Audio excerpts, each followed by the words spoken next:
that lead drop. Epic! What's your next move to snag it? You got this. Just stay sharp.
Hello everyone and welcome to Procedure Counters, the Dungeons & Dragons campaign brought to you by Lich Souls Gaming. I'm your Dungeon Master Michael. We have an exciting session in store for tonight, but first and foremost, as we do every week, we have a few announcements to get through.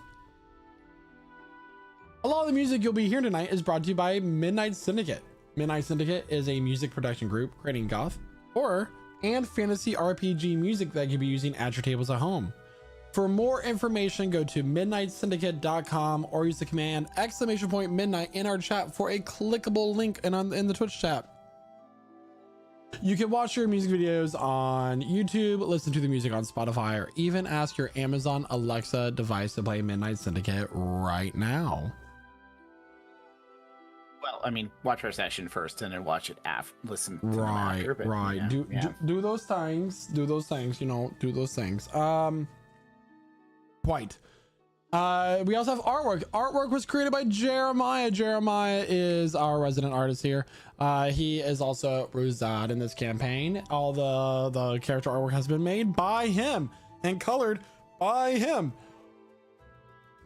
He's an amazing talent to have on board. We're thankful for him, but we do not hog his talent all to ourselves. You can have some work of your own by giving him monies in order to commission him. Join our Discord, !Discord in Twitch chat, or lichsouls.com/Discord to join the Discord server, and then find the user that's named Jeremiah (Rosad), or his username is Slimy Rice. So those are your two options. It's a great time and get some amazing character art on a first come first serve availability basis. I just want to get into D&D. How about y'all? we got nothing else to do. Nowhere to be, no one to see. Let's play some D&D. Ha ha ha ha. Everybody grab your drinks, grab your snacks as we welcome you to our table. And we begin tonight's session of Prestige Encounters. And here tells what happened last week in their very own words is none other than Sanasha. Take it away. Sanasha was born in a far-off place to an orcish woman of a brutal tribe that worshipped a dark god. To the shame of her mother, she bore a child from a man from an elven kingdom. Smaller and weaker than most orcs, Sanasha lived as an outcast, never a warrior, only a camp worker, skinning, butchering, and cooking meat for those who mocked her. She was beaten, bullied, and treated like trash. Little did they know their hate and brutality would only make her stronger. Their cruelty forged her resolve. Her rage was pure and sharpened. One night, she slew up camp guard with his own weapon and vanished into the dark. The world beyond the tribe met her with distrust. Here she was a beast among another monstrous group, just walking out monstrous flesh amongst elves and humans. It was only when she was accepted amongst her group of adventurers that her story began to change. In their ranks, she was just another oddity. She could afford finer clothing to set herself apart from the tribes. She would rewrite her tale, become a hero in her own right. No longer Sanasha the Tiny, she became Sanasha the Bloody. The one who fought beside Mordecai and Torah against the primordial of fire. Sanasha who might have been a seeker. Sanasha the protector who sheltered refugees when Sielno fell during the Tears of Tumas. And then one day, she was gone. No more tales to tell. A mystery without an ending. Many years later, on another continent, a young girl was born of an elvish father and an orcish mother. This land was kinder. She knew no hunger, no lash of cruelty. Her mother was a scholar of the arcane. Her father, a master craftsman, sought out by nobles and the wealthy. The child grew up hearing stories of her namesake and dreamed not of magic or craft, but of adventure. She longed to carve a legend of her own. Seems a good opening, at least. Let's focus on something closer to the present. Dreams. Ever since I left the grove, I've woken up gasping for air every morning. I always assumed they were nightmares I couldn't remember. Maybe caused by crippling panic from my failure to catch up and find Naoki. But this time I remembered a glimpse of something. A massive tree, a field of stars. But dreams are fickle and often fade from memory. Weakness. When I set out, I wanted to be like heroes in the stories. Instead, I nearly died. Arrogance blinded me. I believed I could slay a Draco Hydra alone with my axe. I didn't see the betrayal of our new companions coming. Then came Hydra's trap, a battle that stole Emmeline's life. Percy almost died trying to save her. But what good did I do? These people are so much more powerful than I am, and I'm the one who claims to want to be a hero. Grief. Now I push on with the Veiled Vanguard, setting off on Dragonel's to Turius instead of our objective. The cold feeling of metal digging through my chest into my heart, time ticking down. Tick, tick, tick. Time slipping away before I lose someone I love. Time we are using to save Emmeline. I want to be selfish, but I can't look her in the eyes again if I don't try to save this girl. Emmeline's heart was broken. She deserves a chance to overcome her grief. She deserves a second chance.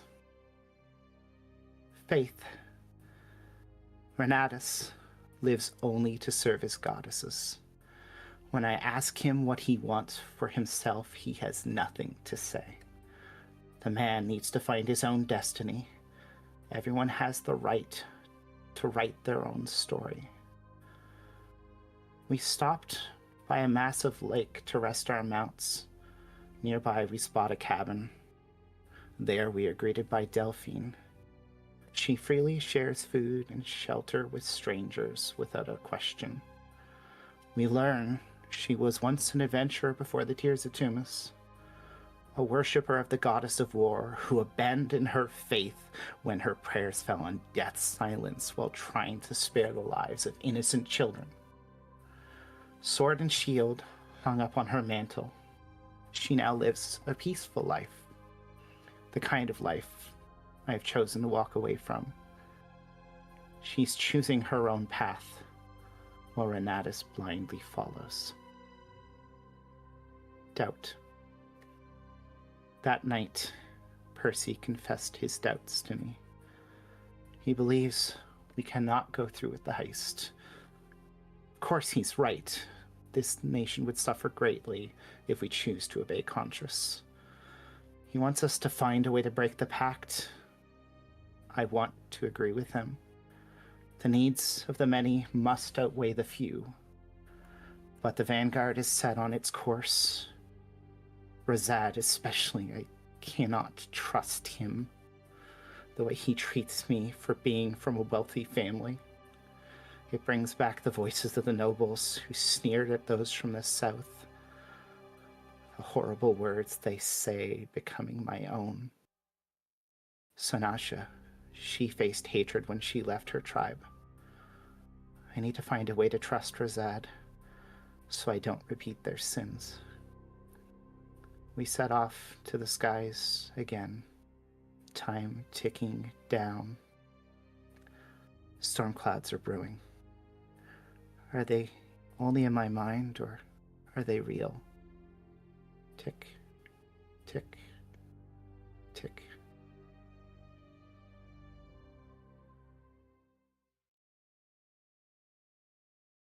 We ended last week's session as you had taken to the sky over the sky. I'm sorry, as you're taking to the sky over the lake of the Gargarum River,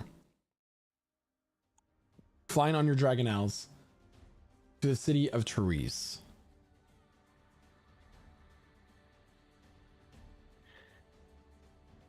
There in the sky above, this crystal blue lake.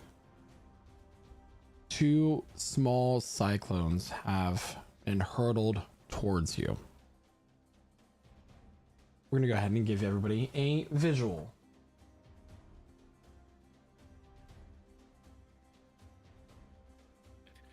So, as you can see here, you have, based off your prior assignments, a dragon And out. smoke and some smoking hot ladies. All right, this is gonna be fun.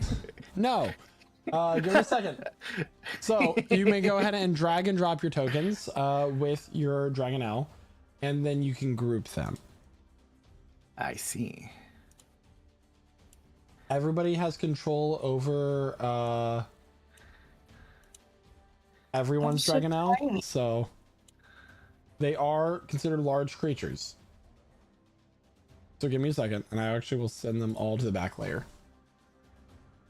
Do I have to do the grouping? Is that what I'm understanding right now? I think so, yeah. I don't know how. I'm happy with the opening there. I only Oh, mispronounced great. one thing. Therese. Therese! Therese, she said!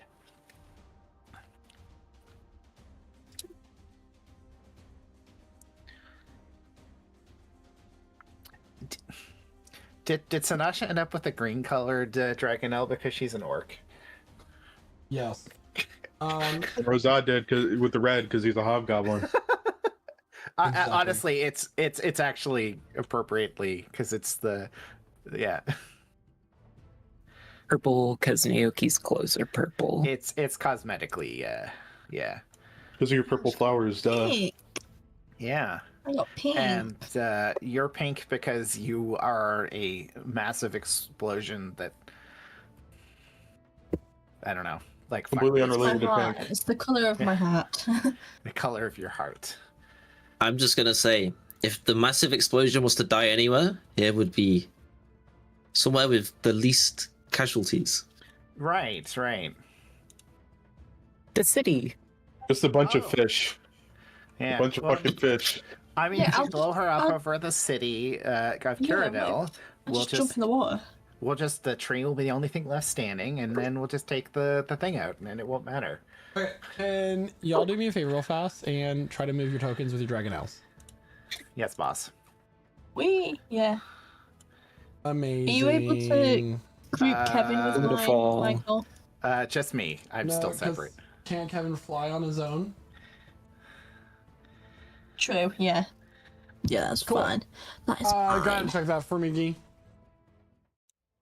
Perfect. That's great. Amazing. So this is where you're currently flying, and there are 2 winged human appearing creatures. And I say human, aside from their shirtless torso, they have these cracks of this golden energy kind of spreading throughout their body like veins.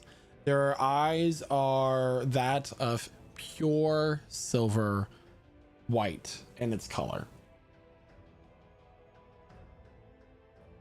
And Sounds they like a have problem. each thrown a small cyclone towards you. I need everybody to make a strength saving throw, please. Oof. Strength. I I'm need not everyone to proficient. make in a this. strength saving throw. Talia Right. has a 7. Naoki has an 18. We have Renatus with a 2. We have this person get advantage That's on with a strength? A 9. No, I misclicked. We have Rosad with a 16 and Sinatra with a 21. The DC on this was 15. Right, I'm a +5. If you got a 15 or higher, you succeed. If you did not, you're gonna take some damage. The first here is going to be bludgeoning damage. The second amount of damage that you see here is going to be slashing. That is 27 points total, half as much if you succeeded. For those of you who failed, oh, that includes your dragon owls as well. Your dragon owls have about, I'm going to give them a, hold on.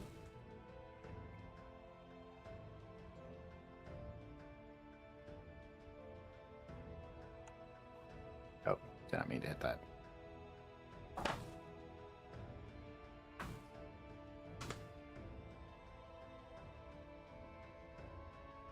I think your dragon also have a decent amount of health.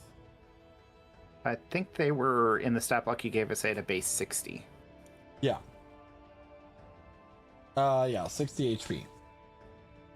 I'm just making sure I didn't kill all your dragon owls from the start, because that'd be terrible. By We show of just named hands, who failed their strength save? Please keep them up.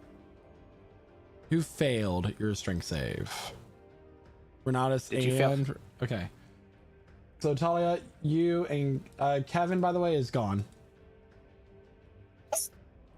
He took all that damage. Here. How did you get ungrouped? Oh wait. Yeah. And Percy's a double. So it's Percy. Kevin's gone?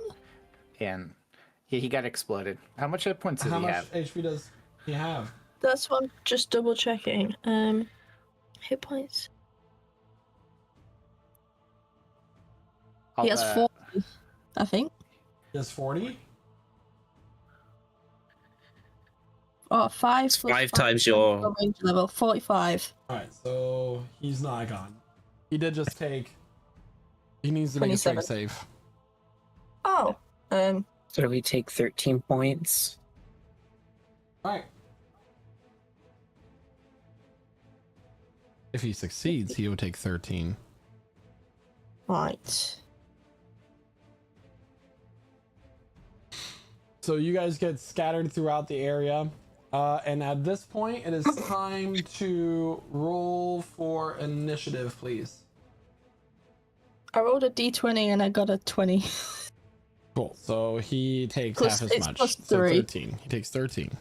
13. For some reason, I thought he was like any other familiar and had like 2. No. It's gonna start rolling both of our tokens together since we're grouped. I'll remove your Oh, I tokens from initiative. messed that up.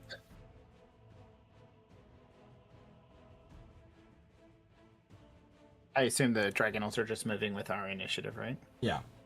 You share initiative with your dragon now. So mounted combat, everybody. Do we need a refresher of how mounted combat works in this edition of D&D? Yes, please. Yes. Sure. Might as well. All right. So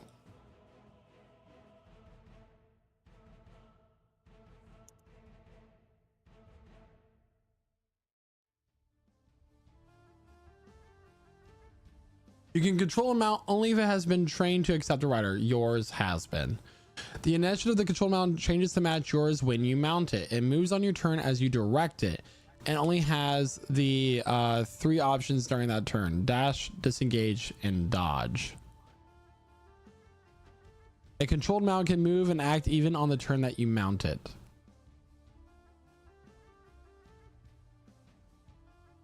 Everybody understand that? It is a free action to tell your creature what to do. It doesn't say it takes your actions, so. Nice.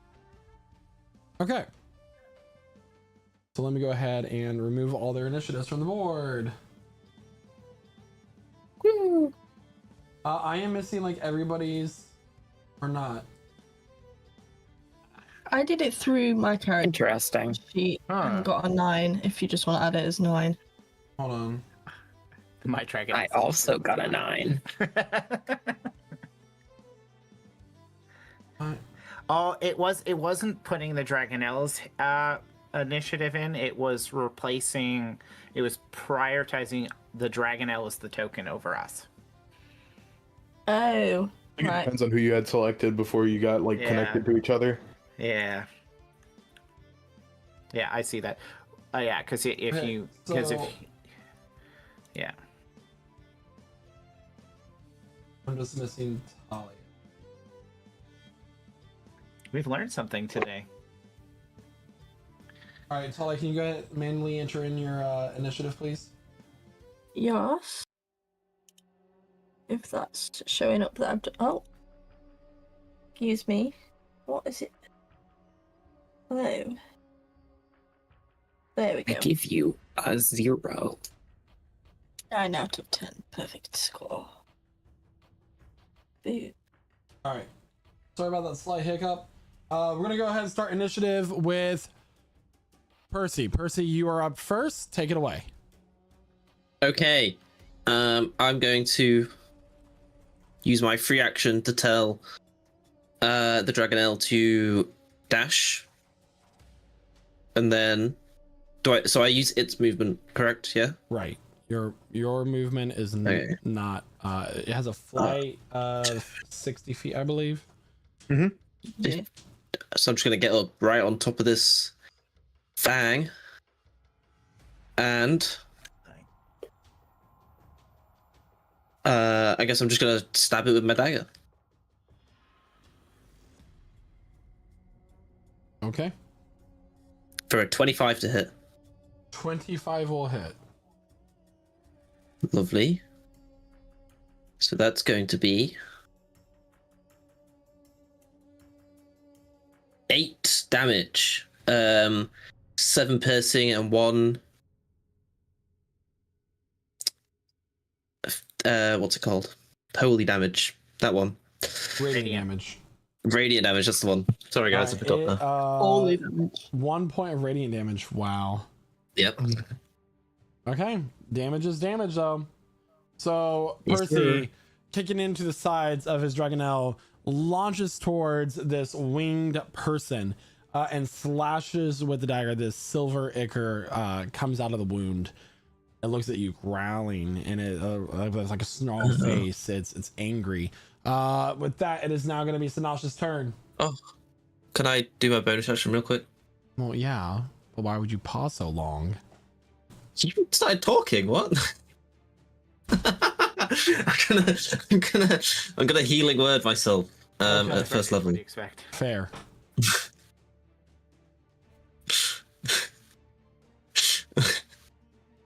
For 9 healthy hit points. And that'll be all. All right, it is now Sinash's turn. Okay, it is Sinasha's turn. So these things only have a 60 fly speed. So she's not getting anywhere close. She's going to get to like here. And then Raj. She's going to Raj. And get some temporary hit points out of that. And I'm going to hold an attack with my battle axe in case something gets close enough. Okay. Yeah. I'm not she's not throwing her javelin or her hand axes because that will be the last time, or her spear or hand axes, because we will never see either of those weapons again. All right. So, the one marked red is going to fly directly towards Sinasha the full distance. You can go ahead and activate your opportunity attack if you'd like. Yeah, but only one, because life sucks. Smack. 21 hits. 21 does hit. Kapow. 10. 10 the damage of the damages type slashing. All right. The creature lifts a mace that seems to be made of this white gold, glowing with this golden energy, and it's going to swing at you. Yeah. That will be a 25 to hit. Yep. That is a number above my hit points. You are above my AC. resistant to Bashing, slashing, and piercing right now. all right, so the first bit of this damage is going to be bludgeoning damage. The second amount is going to be radiant. So 24 points of damage total. 8 of that is half, so 20 points total, considering your resistances.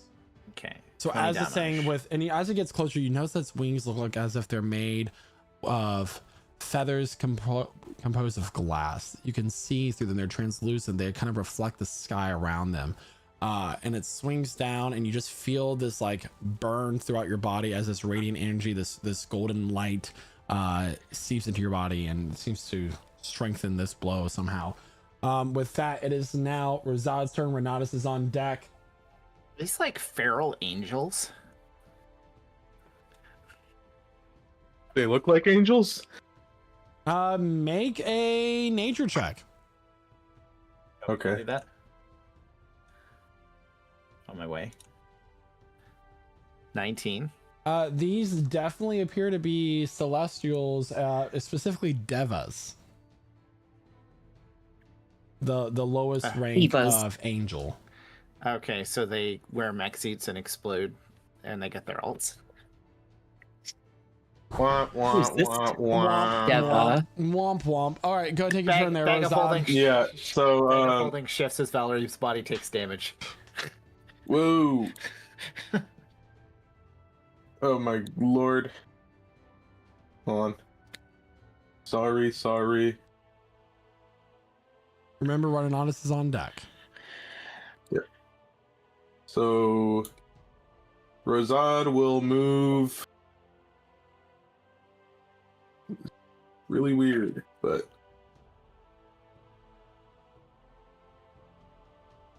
we'll move this far. I suppose that's like just under 60 feet. It said, but I'm assuming that's 60 feet. And he will use his psychic blades to make an attack at the one marked blue next to Percy. Okay.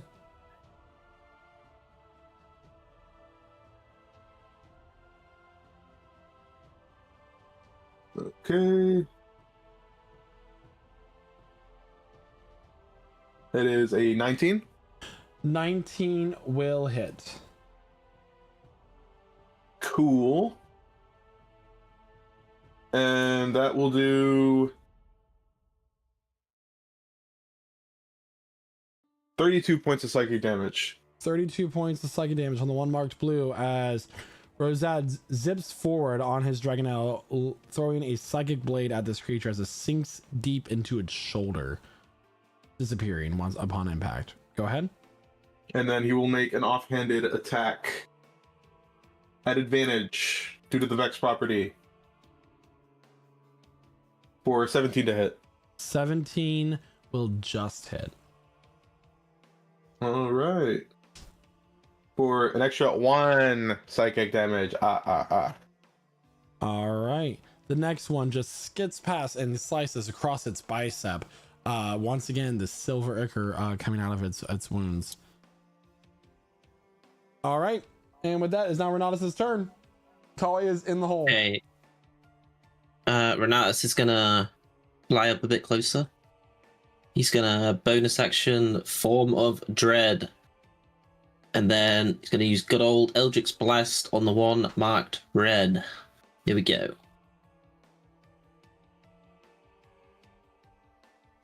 Wow. That was not the right thing. I clicked wrong thing. Ignore me there. Are you sure? Give me 1 second. There we go. 22 to hit. 22 Sorry. will hit. It rolled 3 times. What? Okay. Sorry. It's the first one's a 10 to hit and the second one's a 16 to hit. Very sorry. Both will miss. Okay. Cool. Fuck is this shit? Renatus. Then that'll be everything. All right, it is now the second Deva's turn. It is You're watching this going back, to Quentin. just take its mace in its hand. It's gonna and just gonna swing down onto Percy. Mhm. Percy does a 28 hit. Yep. All right, that is gonna be 27 points of damage total. The first part of Okay. that is gonna be bludgeoning. The second part of that is gonna be radiant. Okay. It's gonna swing at you again. Oh, that's not cool. Oof. Does a 19 hit? Yep. Fuck. All right.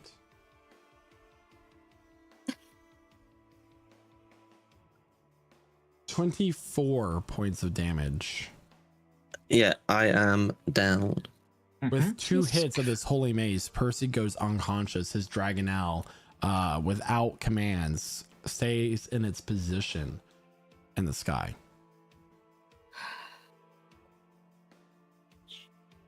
This Dragonel's glitching. It's just hovering. It is now Talia's turn. 1, 2, 3, 4, 5, 6. Naoki's on deck. Whee! So I've got my Dragonelle to dash and move the 60 feet. Immediately, I'm going to use my bonus action on my arrows for Hail of Thorns, and the thing marked blue, the one marked blue, I'm going to shoot at. Booyah. Oh my lordy lord. Oh, it's not going well. It's not going well. As you try to shoot your first arrow, the whirlwinds from the skies and this altitude makes it go wild, skirting past this creature's face. Otherwise, it would have been a dead-on hit. Somewhere down below, a random fisherman is on What the the river. hell? I give up. What the actual fuck? My bloody head! What is that? Meanwhile, My leg. a school of fish down in the lake gets speared by a random arrow falling from the sky. Ooh. They shall call this the divine day of wrath of the gods above. All right. With that, it is now Yeah, Naoki's turn. Alrighty. He is going to circle with his Dragonelle over to here, looking right at the red one. And he already has Call Lightning ready. And since it's a storm, it's going to do an additional 1d10 There's of no storm. damage. There's just two You tornadoes. said there was a that got- storm. Oh wait, it is raining. Didn't I say that? I did say that in the lesson. Yeah, there is a storm. Congratulations. It was actually at the end of my recap. A storm is brewing. Oh, I thought that was just for dramatic effects because you saw a tornado It coming towards was. you. Yeah. All right. So yeah, there's an extra 1d10. What is the save for that? It is 14, and let me roll that additional d10.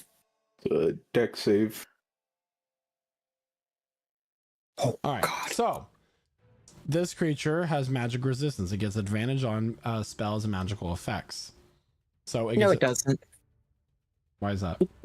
I have Elemental Adept.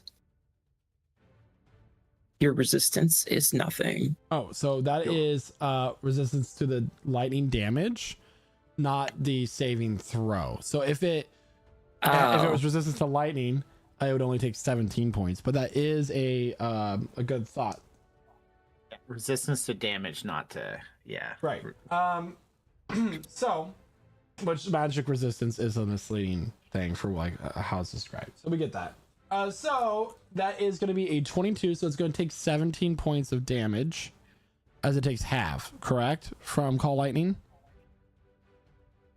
Did you? Yeah, you added in the additional 10. Yep, 17. That's 35 divided by 2. 17.5 to round it down. Okay. And then he's going to use one charge of his Balm of the Summer Core on Percy. So that's 1d6.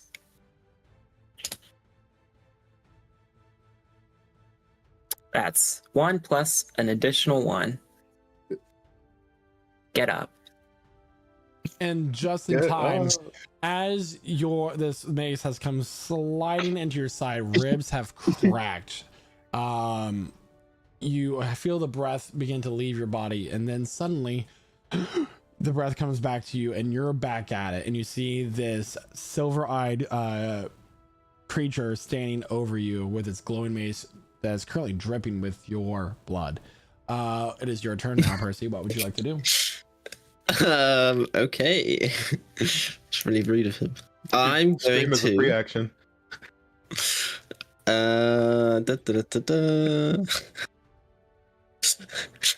I've so got this. Quick question: if I use Dimension Door, can I use it on me and the Dragonelle at the same time? Yes.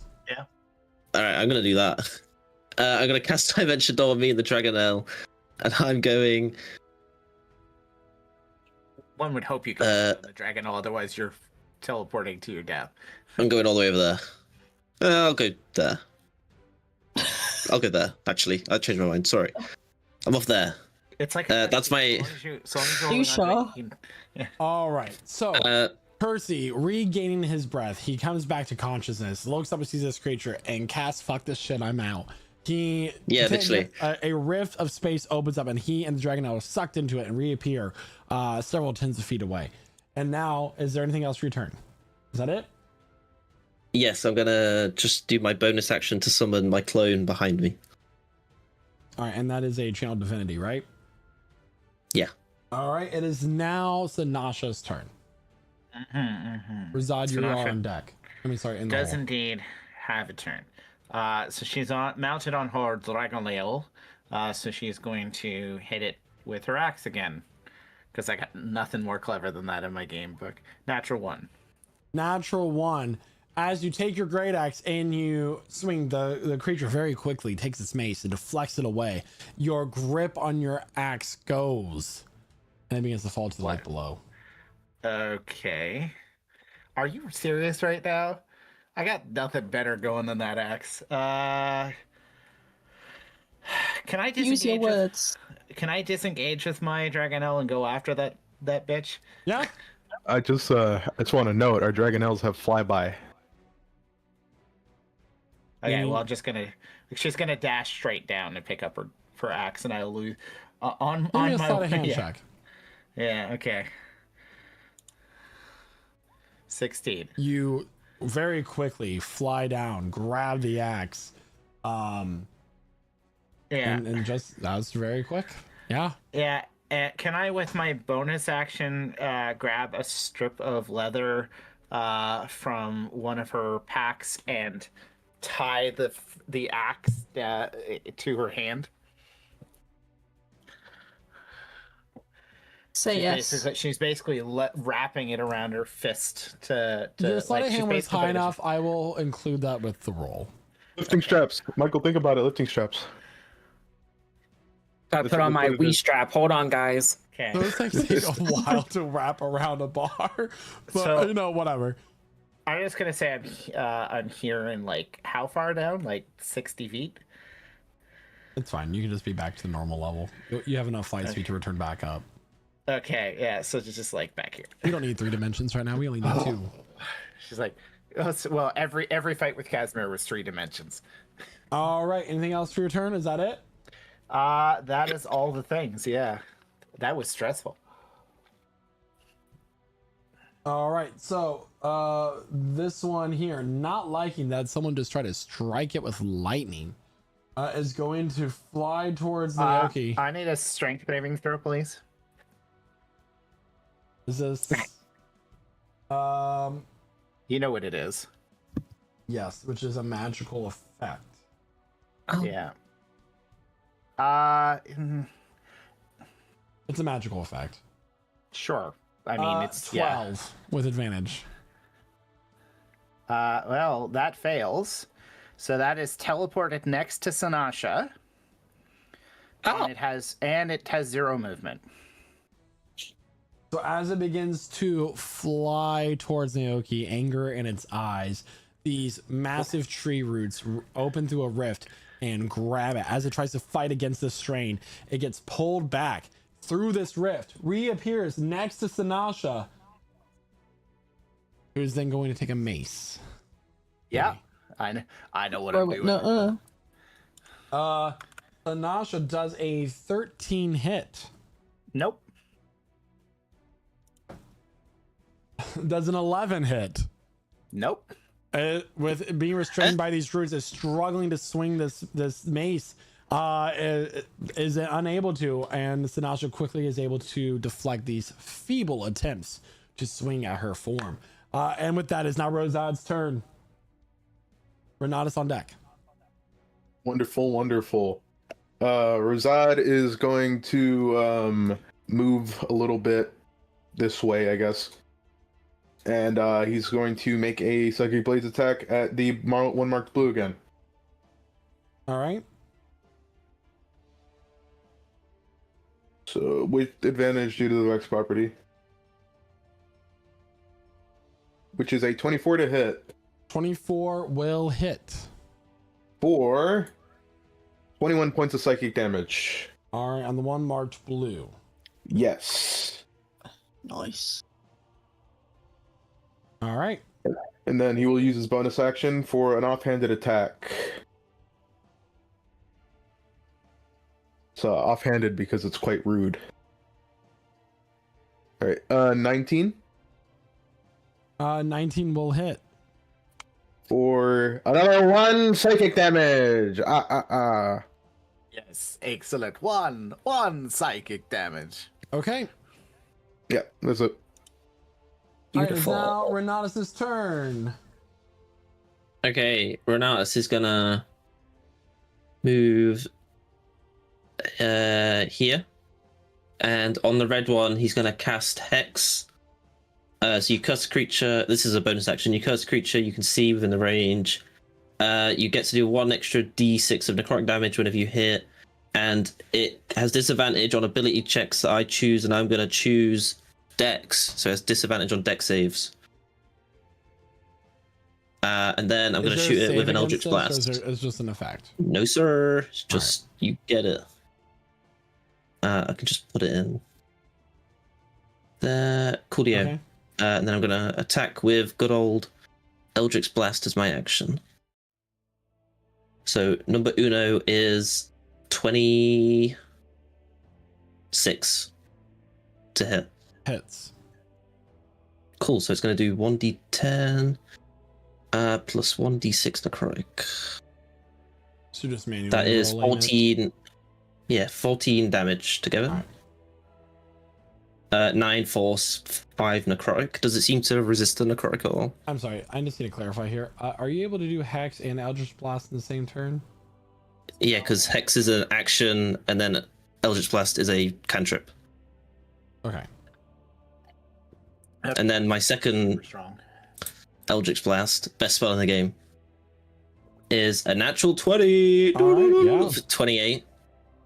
So that's going to be 2d10 plus 2d6. So that's 15 force and 9 necrotic. All right. So Renatus, as his eyes go flare up with this blue-green energy as this hex takes place on this angel, these souls of the damned, holding it in place, not allowing it to move as freely as it once could. It gets blasted with these 2 crackling white-black energy bolts of eldritch energy, sinking one into its chest. There is a large bruise immediately forming as blood starts to coagulate underneath its skin. And the next one hits it right in the thigh. You hear something snap as bones begin to crack underneath this eldritch energy and its pressure that it gives. Anything else? No, that'll be all. All right. Sorry. One.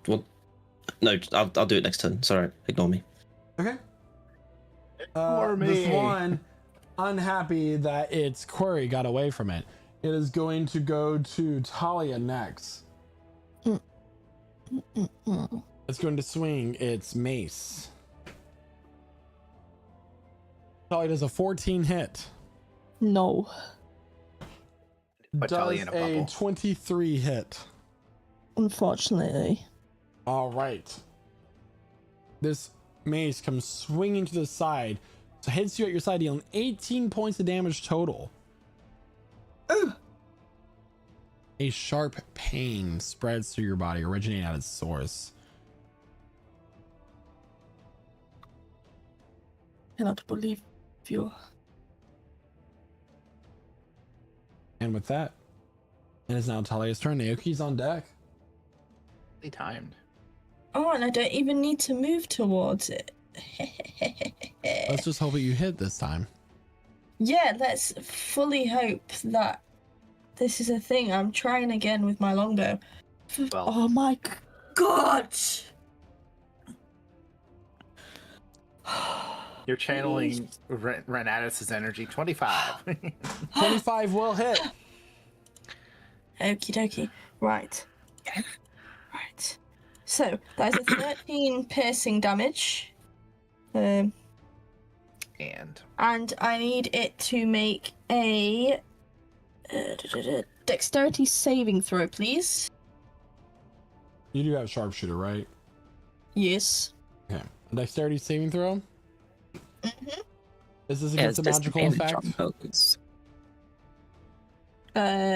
Hail of Thorns. Don't know. Yes. Okay. That is going to be... Needs to be a 14. It succeeds. So it takes half as much. Roll that so for damage. Half. Half Half of of 9. 4. And then, if I am correct And with my then- bonus action, You have Hunter's Mark too?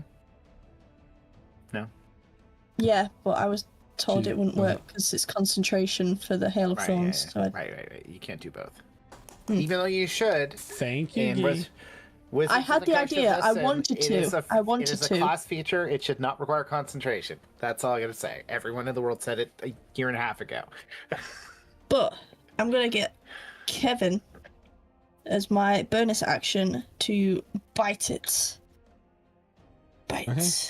Right. Where is my that one? Plus 6, 24 plus 6 is a 30.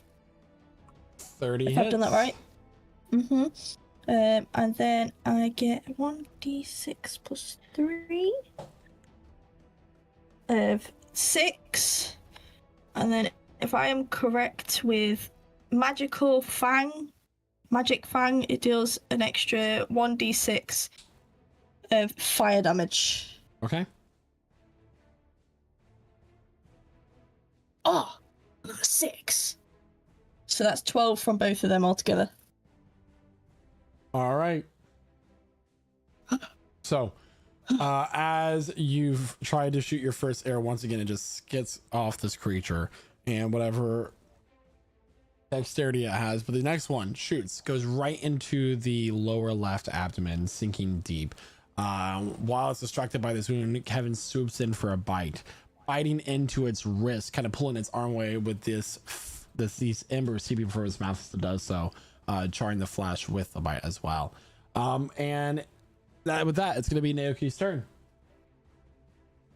Which one is hexed? The one marked red. The red one. Okay, perfect. He's going to look at that angel or Deva again and cast Call Lightning.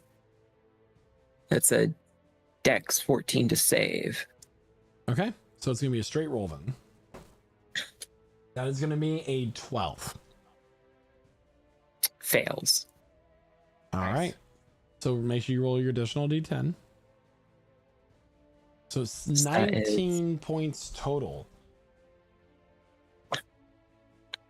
You can see his eyes glowing almost blue as this lightning. This bolt of lightning Courses through comes him. flashing down the air around it heats rapidly, causing a thunderous clap as well as this thunder comes crashing out and strikes into this Deva's chest. There is now a singe of black charcoal around where this lightning has struck. It is now Percy's turn. Oh, I was gonna order my Dragonel to dodge. Okay. Okay, Percy's gonna hit himself with a second level Cure Wounds. Nasha is on deck. For 16 health. And then bonus action. That'll be all, to be honest. Just dodge. Just thingy. Tell the dragon not to dodge. Okay. It is now Sinasha's turn. Rosad is in the hole. I also neglected to realize that I should have done additional 3 damage because I have Heavy Weapon Master on my previous hit. You'll get it on your just future FYI. turns. Yeah. I should have. I didn't, but I'm going to. I'm going to hit this time. I hit this time. Is 18 hit? 18 does hit. Okay. It's going to add it in because I've now got that button pressed. So that is 14 slashing on that attack. Okay. Is it still alive? Oh yeah. Okay. Neither of these creatures are bloodied yet. 23. I mean, I don't 23. It's 23 17 does hit. slashing. Okay. So I was doing math. Yeah. All right. Not magical, just normal slashing.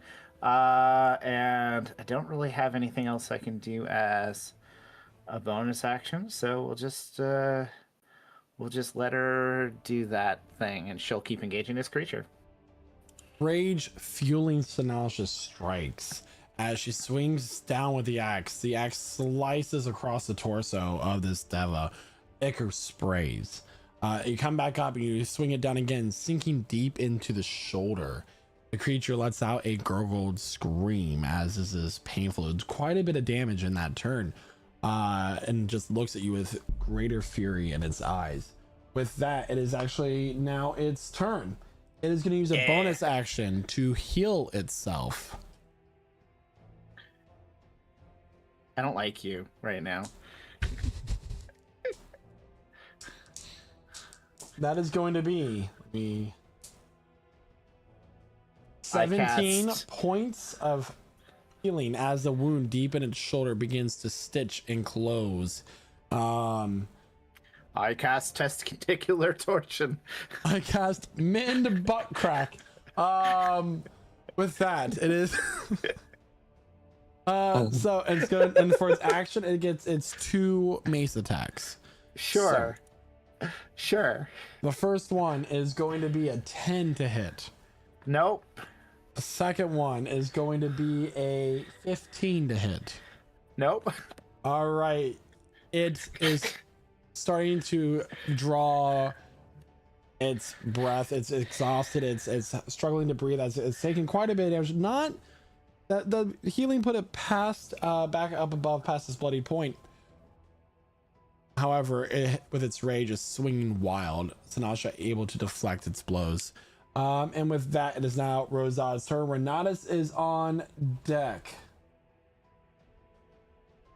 All right. Rosad will go right over here, and he will give Talia the help bonus action from being a hobgoblin with the Fey Gift of Spite. So not only will you have advantage on your next attack, but it will have disadvantage on its next attack before the start of my next turn. And I will use my action to attack with my Psychic Blade.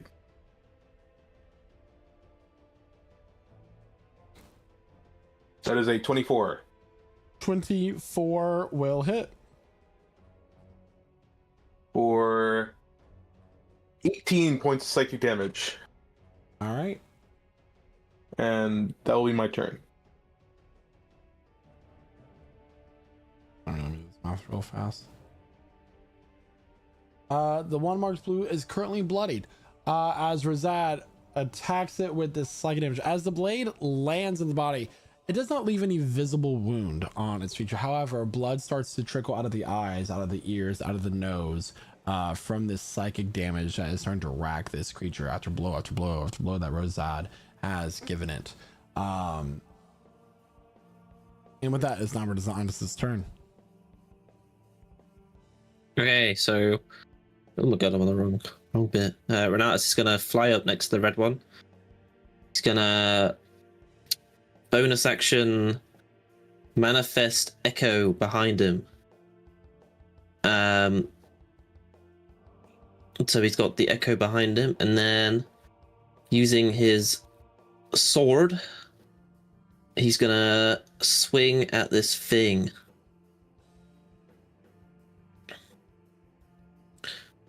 Which is this one. So that's a 16 to hit.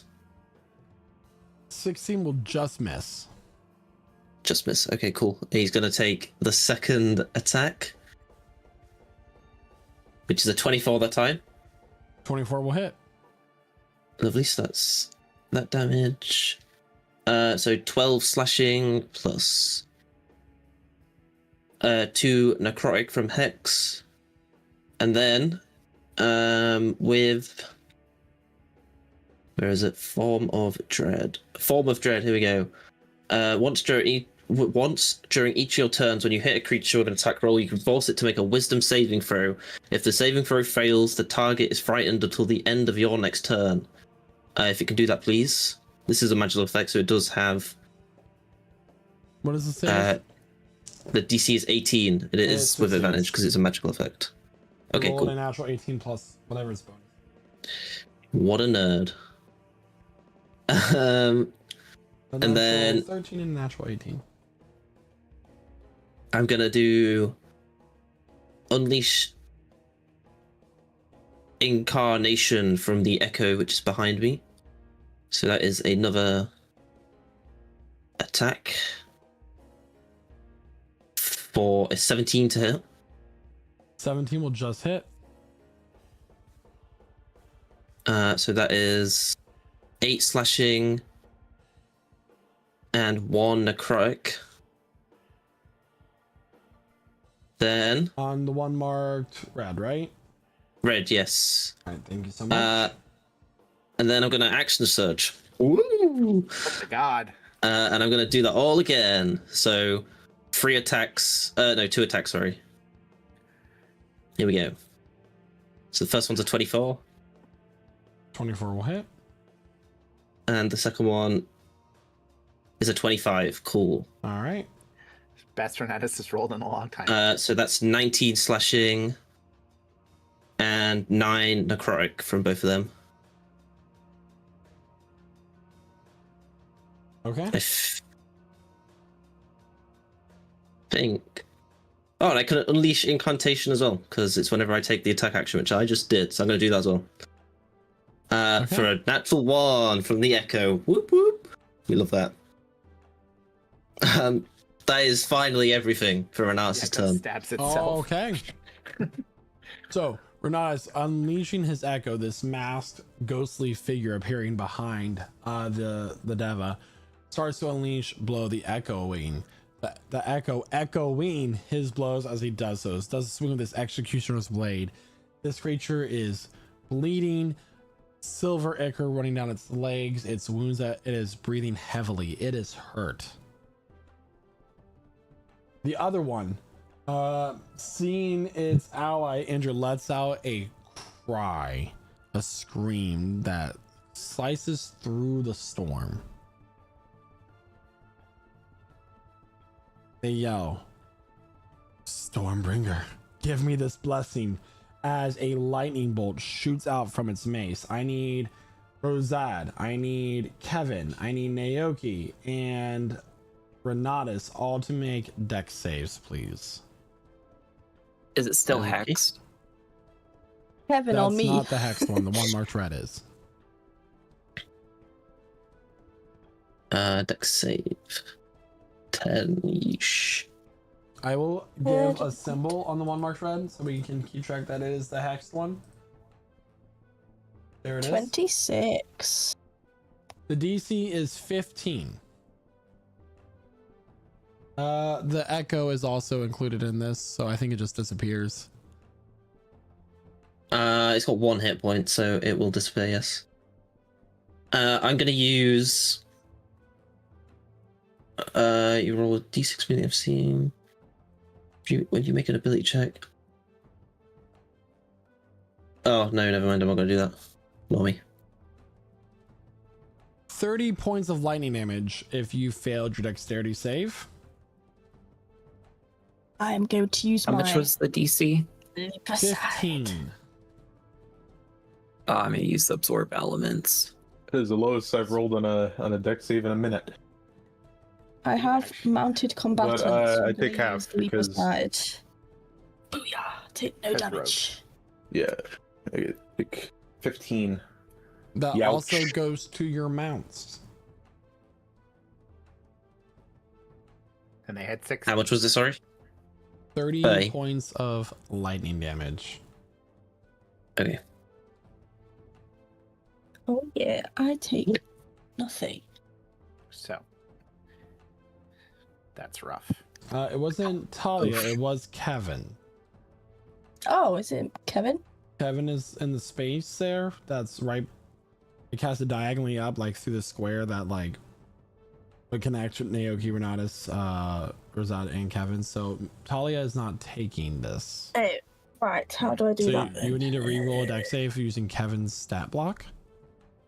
How many hit points does Kevin have left right now, Megan? Like around 30. 32. He's a tough boy. D20. We're rolling saves individually for our Dragonels. What? I got 17. Just like how your mount shares your initiative when you mount it, it's also going to share your dexterity roll, but it's going to take Okay. your roll as a character. Not Okay, its does overall. it? And it doesn't. But it wouldn't benefit from my evasion. No.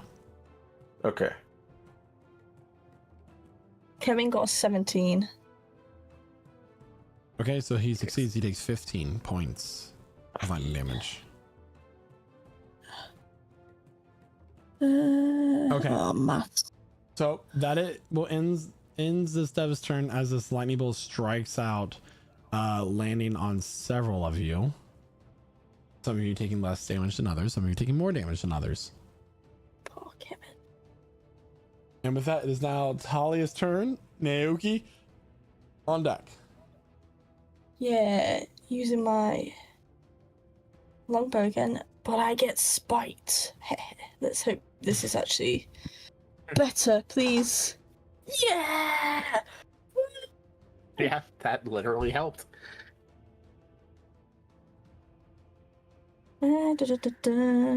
Right, boom. 9. And then, where is it? And then Boom. 8. No, So that's 17 for the first one. Oh no, I've done that wrong. Ignore me. Oh my god, I'm getting... Right, if it succeeds a dex save of 14, it then gets the extra 8. I got too excited there. 13. Oh yes, so it does get the 8. So it's 17 points of damage total, as this creature is also having a fair bit of wounds across its body as these hail of thorns comes raining down onto its body. And then again, let's hope. Small 26. cuts. 26. 26 will hit. Small cuts spread across its body. And only someone 12. splashed it with a hand sanitizer afterwards. Ooh, can you also do another dex save, please? 15. So it takes half. So that is 12 plus 3, so that's 15. I have For that never one as seen a well? ranger do this much damage, by the way. So Hey, I got this. ranger, you just mean worst Kevin. fighter? I hate to like. Dread Ambusher is Wait, is hail thorns not work insane, on man. every attack? It's only on the next attack, and also it's in a 5 feet range, so technically Rosard and Kevin get hit by it, but It's on my one bow. it's just the next attack. It's on my arrow. So It's just concentration up until the next attack, and then the spell ends on just the one attack. But Does it? So Yeah. out of simplicity, That's not I how will read keep it. the damage on the creature. However, the damage ends with that first attack. Okie dokie. I think that's fair. Now you can put on your hunter's mark if you so choose, or do that again. You can always cast it again, right? Well, it's Kevin's turn now. She has no more attacks. Yeah. I was gonna say I'm a little bit confused now because that doesn't make sense. Get him, Kevin. You're good. Yeah, bite that bitch, Kevin. Do it, Kevin. Prove you're more than just a snack. 25. 25 hits. Hey, he definitely a snack. A silly snack. 1d6 Sneaky snack. plus 3, so that's a 5, and then an extra 1d6. So a 3. So you would normally you'd roll that all together. So 1d6 plus 3 plus 1d6. or just 2d to just for future reference, but 8 Right, points okay. total. Yeah. So yes, Talia, for a moment, being stronger than she normally would, lets loose these 2 arrows onto this creature. These thorns cutting across its body. Kevin quickly following up with a bite into its thigh. Its amber is starting to spark in its mouth as this creature is trying to fight off not just Talia and Rosad, but a little dragon too. And with that, it is now Naoki's turn. Percy on deck. Well, he looks at the one marked red again and just calls lightning down on it again. All right, so he has this. It has straight roll in his deck save. That is going to be a 10. So it's going to take the full 26 points of lightning damage. Boom. Let me see. Hold on. Okay. That is my turn. Dodge, Fern. He's going to take the dodge action with the Dragonelle. All right, it is now Percy's turn. Sinasha on deck. Okay. Percy is gonna fly up a little bit and target Renatus's Dragonelle with a healing word. Is his dragon all that bad? Oh, you do not want to know. At 3rd level for 21 healthy hit points to the Dragonelle. And then, oh, you know what, you might as well. He's going to fly the rest of the way up and try to stab it with his dagger. Because I have the clone on the back, I get advantage because it's distracting him or whatever it says in the thing. So that is a 15 to hit, which probably doesn't hit. 15 does not hit. Cool. But that will be my go. All right, it's now Sinasha's turn. So, seriously though, the Dragonelle looks before that pretty hurt, right? The Renatus' Dragonelle? Yeah. It was on 3 hit points. Okay, so because it is within 10 feet of her general area, it's she's going to give it 2d6 temporary hit points. It now has 7 hit points as this bark temporarily covers it, giving it extra durability just with my life-giving force. And then because I'm a barbarian, I'm gonna axe it a question. Natural 20. I feel like I should cancel out the natural 20. Well, I'll let you have your moment first. Go ahead. All right, so it's 20 slashing.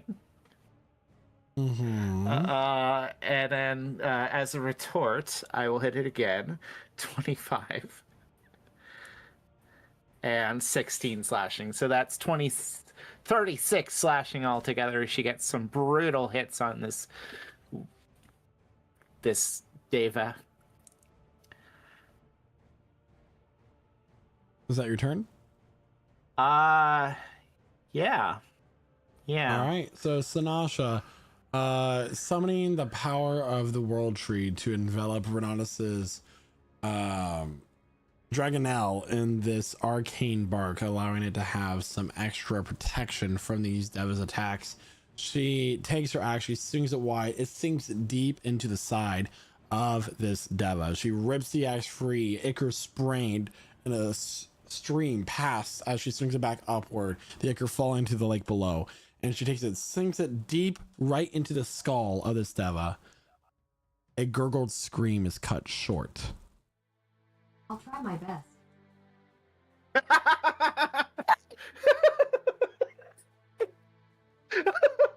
As this scream apparently is cut short. It's because you said gurgle. I know. The body begins to descend to the lake below. As it does so, this light begins to burn away at its form as it turns to ash and then nothingness before it's able to collide into the water. The one marked red is now out of combat. We must very carefully use the words gurgle in our modern world. Just get that out there. Rosad, it was not your turn next, but it is now, and Renatus is on deck. All right, cool. Rosad is going to make a Psychic Blades attack, but he is going to palm a needle in his hand as he does so, covered in poison. So, we'll just see if I hit first.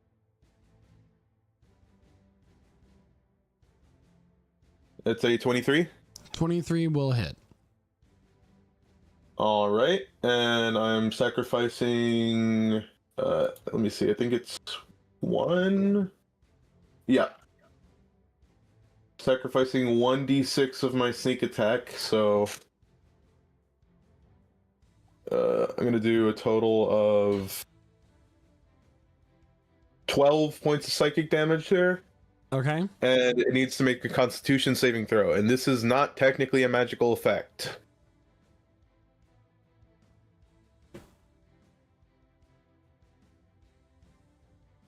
$19. 19, it succeeds. Womp. And I will make a offhand attack with my Psychic Blades. That's a 26 for... What the hell? Hold on. That's gonna be, 6, because I accidentally rolled the regular damage. Okay. So Rosad, taking this creature with taking a Psychic Blade with the poison, launching it towards this creature. It manages to fight off the poison, but still takes the damage from the Psychic Blades. It is not in good shape, but still standing at the moment. Okay. It is now Renatus' turn. Okay, so Renatus is going to use his bonus action to move the hex for free onto the new one, and choose disadvantage again. And then he's going to fly up closer and then just blast it with some good old Eldritch Blasts. So that is... Oh, the first one's going to miss. The second one's going to miss. Wow, okay. That is his go. All right, Renatus is struggling to see in the storm as rain is pelting his eyes. It tries to launch 2 Eldritch Blasts. Both go wild and get lost in the clouds in the distance. It is now this one's turn. It is going to take its mace. It's going to swing towards Rosad, seeing him as the greater threat. 19 to hit. That hits. That is 18 points total of damage. All right. Going to take its mace again. It is going to swing. That is a natural 20. Cool. I'm going to uncanny dodge whatever this is, so I take half.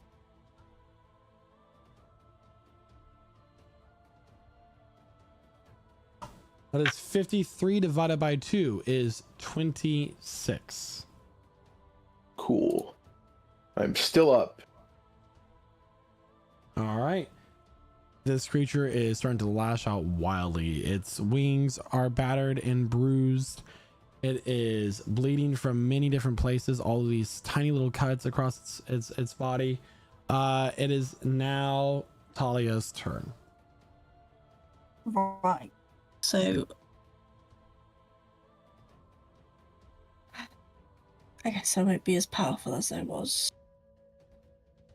But okay.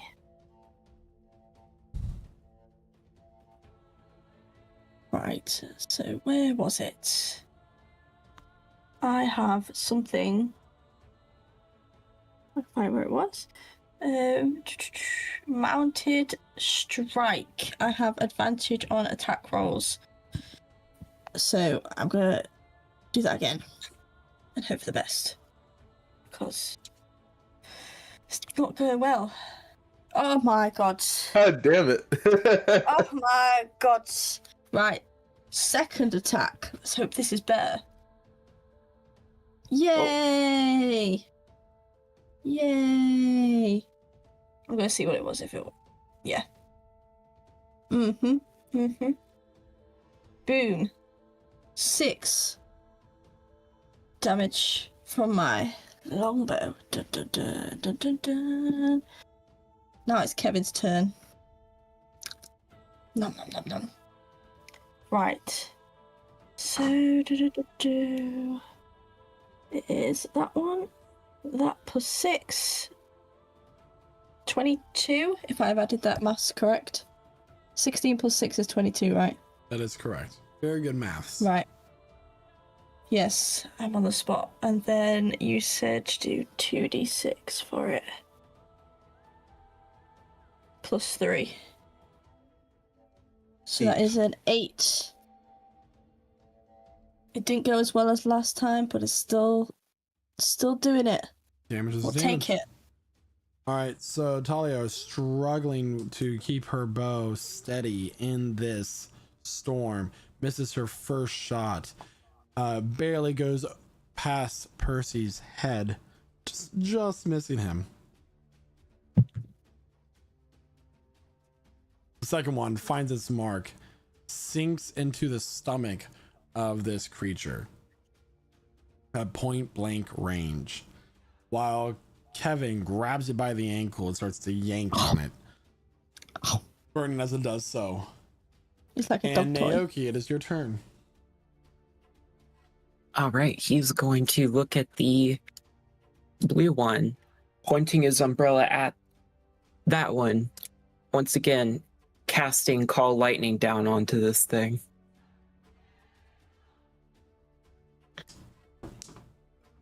And then It has disadvantage because it's hexed. So it's a straight roll. Mhm. Period. 13 for the dex save.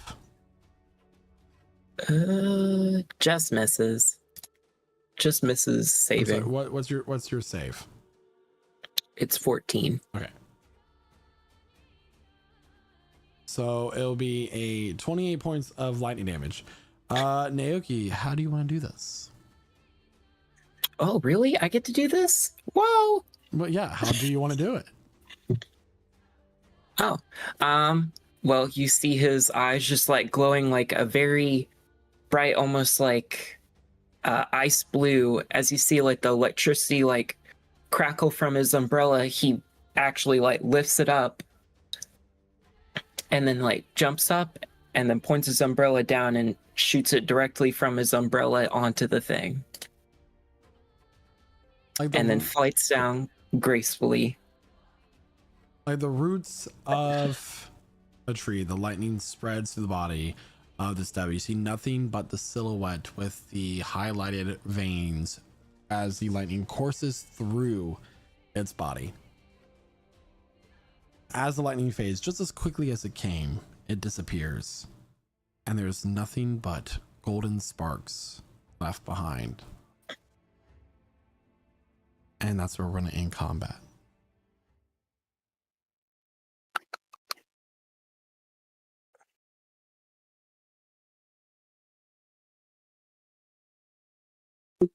What would you like to The do? storm has the storm faded, or does it still look as Upon treacherous? these creatures disappearing, the storm stops roaring around you. However, it is still raining.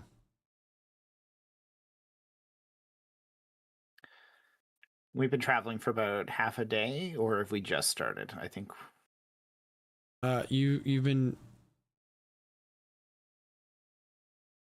You've been traveling for like half the day, yeah.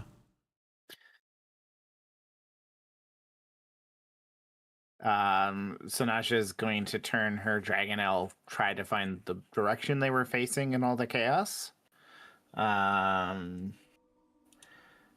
Because of course we've turned around quite a bit. Like left is right, right is left, up is down. You know, or is that easily done? Make a survival check. Can I help Sure. with that? Sure. Yeah, I'll roll that a second time. 22. 22. You're easily able to pinpoint the location you were heading. And you also imagine that if you were to travel for just another hour or so, you will be on the other side of the lake. So she'll like point in the direction and set off there. The protection on the temporary hit points on Renatus's Dragonelle will fade as her rage subsides. The wind is whipping in her ears, so I assume she can't hear anyone, so she's just waving with this axe that's now strapped to her free hand, pointing towards that, and like gives like a single finger trying to indicate 1 hour, but I'm just like, yeah, definitely understand. yeah. Was that Naoki's first, like, proper kill thing then? Technically, yeah. Yeah. Wow. Naoki's now Oh, killed a dear. guy. Oh my goodness. Dun dun dun. Whew. We need to land. Just gonna like wave on, just hearing a little bit of that. There is nowhere to land because we're over a lake right believe- now, right? I believe there's still a psychic link between Rosad, Ursi, Talia, and Sanasha. Oh, we just Because I rolled like Oh, I brilliant. rolled 8 hours on that thing. right. She goes, I anticipate it be an hour before we get to the end of the lake. We can't set down now. We have to keep going. We're running out of time. Let's go then. We have to go. Make sure everyone understands. I hear Naoki say something about going down, and I don't know what that means. Just like Naoki, just. We are not landing. Oh, we're not landing. Okay, okay. Let's go. All right. Yeah, we just got to keep flying. Yeah, it's a big lake. Big All right. Puff Lake. So, as the rain falls behind you, you travel for another hour, and down below, you see a very expansive black swamp. Sorry, marsh. Mm. It has a low haze covering it. There are many pools and moss covered trees. As you begin to descend, I assume you're descending on the lake, the edge of the lake, right? Okay. Yeah. We're soaked. I assume there's vestiges of silver ichor still trapped in our clothing. Mm-hmm.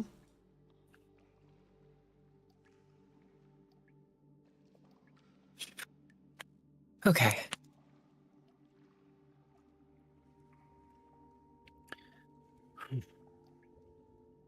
So, Those What were god? angels. Those what were god do we have angels. beef with? I mean, I assume all of them. I can It could be Rogue. I can say it wasn't Tora. I'm pretty sure. I mean, did one of them? I mean, that's one you worship. One of them through like thunder or lightning. I mean, Yeah. I didn't hear what they said. I mean, I don't know if it's connected, but when we was at the cabin and I talked with Daphne, she mentioned she was a paladin of the god of war, and I kind of dissed him a little bit. I don't know if he would be petty enough to send angels after us, but They Might be mentioned connected. something about the bringer of storms. What is that? What god is that? He'll try to remember if there's a god called the Bringer of Storms, or has that nickname.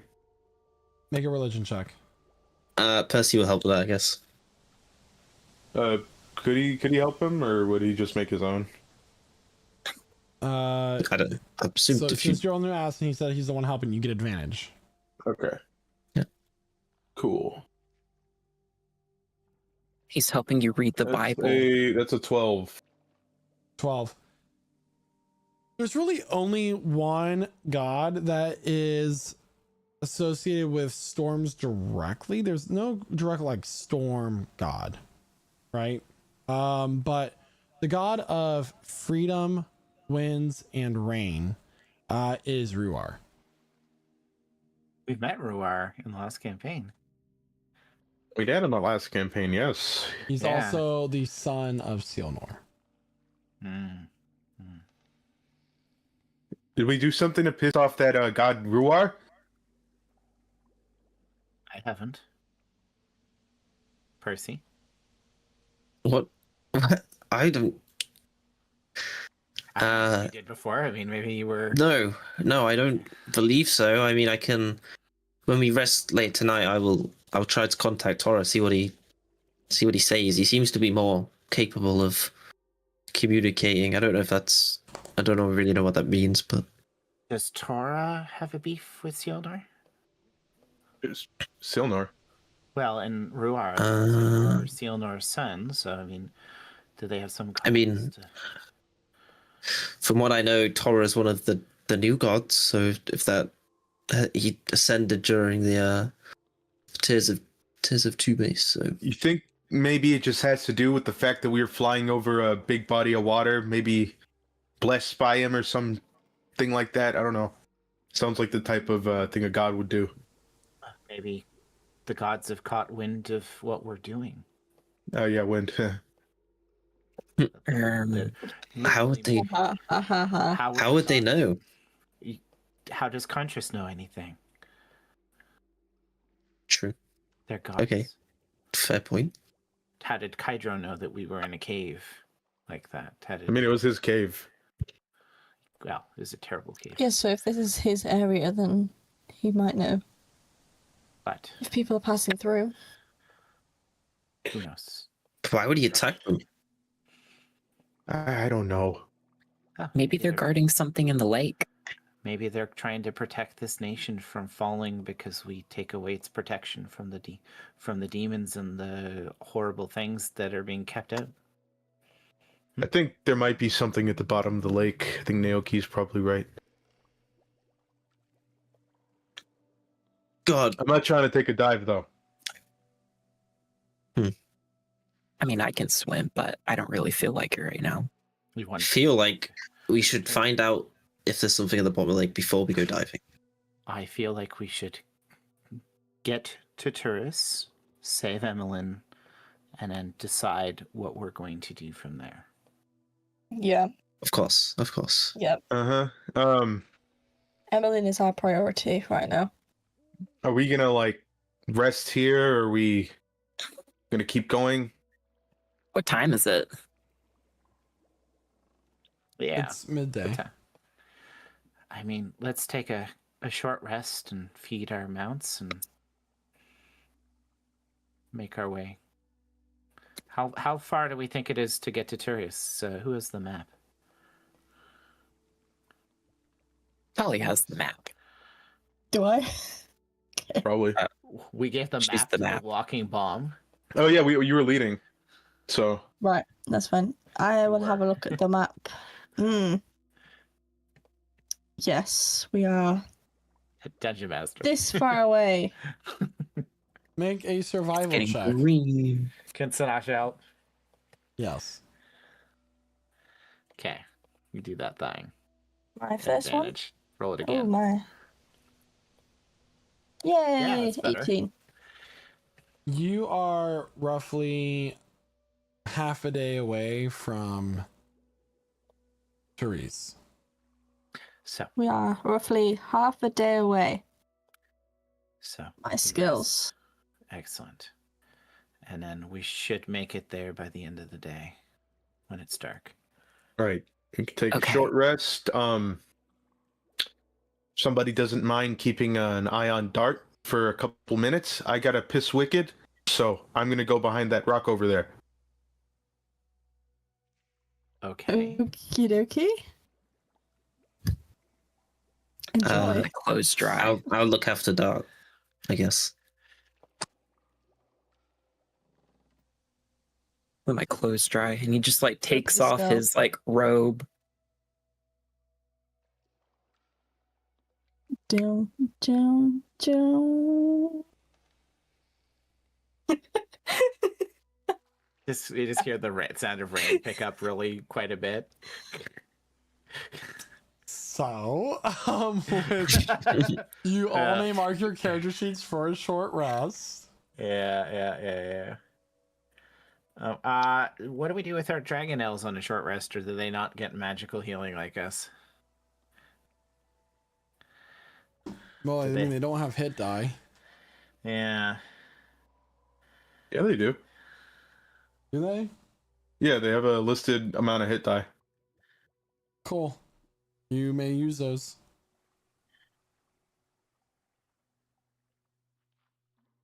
Now, as you're here at the edge of the Durnal Marsh, the water is kind of this deep emerald color, and the soil is black, signifying that it is very rich in nutrients.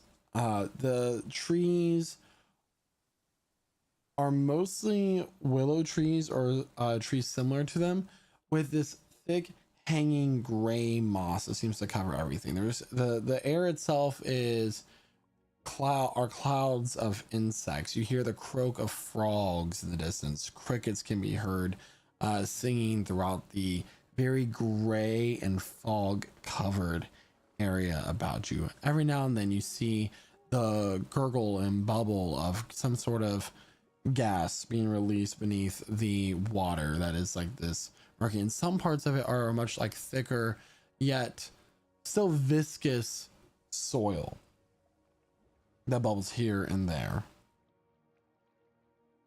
Although it is daytime, beneath this canopy of willow trees and moss, it seems to choke out the light, trapping in humidity. And it's hard to tell what time of day it is, as lightning bugs or fireflies, if you want to believe your eyes, start to fill the air about you.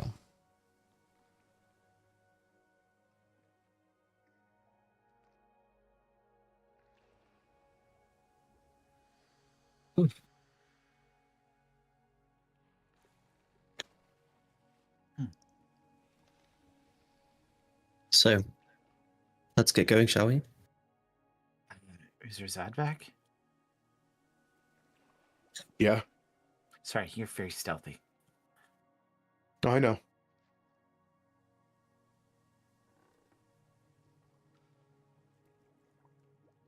Great conversations, guys. Yeah, this is Let's great. go. I'm guessing I shall be leading the way, I'll go with Yes. if you want. Yes? Brilliant. What are we looking for? you. What do you mean? We're going to the city. We're going to a city and we're going Okay. to figure out where the person who can help us bring back Emmeline is. I'm going to look at this map and follow the direction I see with my ranger skills. It's interesting. It's interesting. Take a look at this map, Sinasha. Yeah. This is where we're going. So, yeah, it looks like we have to avoid these, keep south of the mountains, and then, yeah, half a day. You're right. If we set off soon. Now, let's go.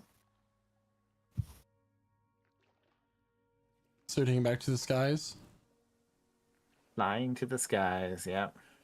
All right. As you take to the skies, you begin to fly in the direction that you need to go with this towards Therese. And as you get closer, a few hours later, you start to see these expansive canals. The swamp is less, the marshland is less wild and disheveled. It starts to become more organized and terraformed as you see these boats, miles stretching out from the city, start to navigate these canals in these man-made islands of soil and mud. They seem to have found a way to cultivate the land of this marsh and therefore feeding the city within. The denizens, as you start to descend down towards the city where that are navigating these boats, are mostly those of more amphibious races. You see some turtles, you see grungs, lizard folk here and there, and of course your standard dragonborn as well. The city itself is made of wood for the most part. There are canals that spread throughout the city as there are no streets. Canvas comprises the roofs as it gives a much more I would say tent like look, as the whatever tanned leathers make up the roofs, kind of deflecting the rain, allowing it to roll off back into the marshlands. Very different from Filmir, which is made of sung trees and stone melded together. The houses here are on stilts. They seem to float with the water and the city itself, as the ground is very unstable.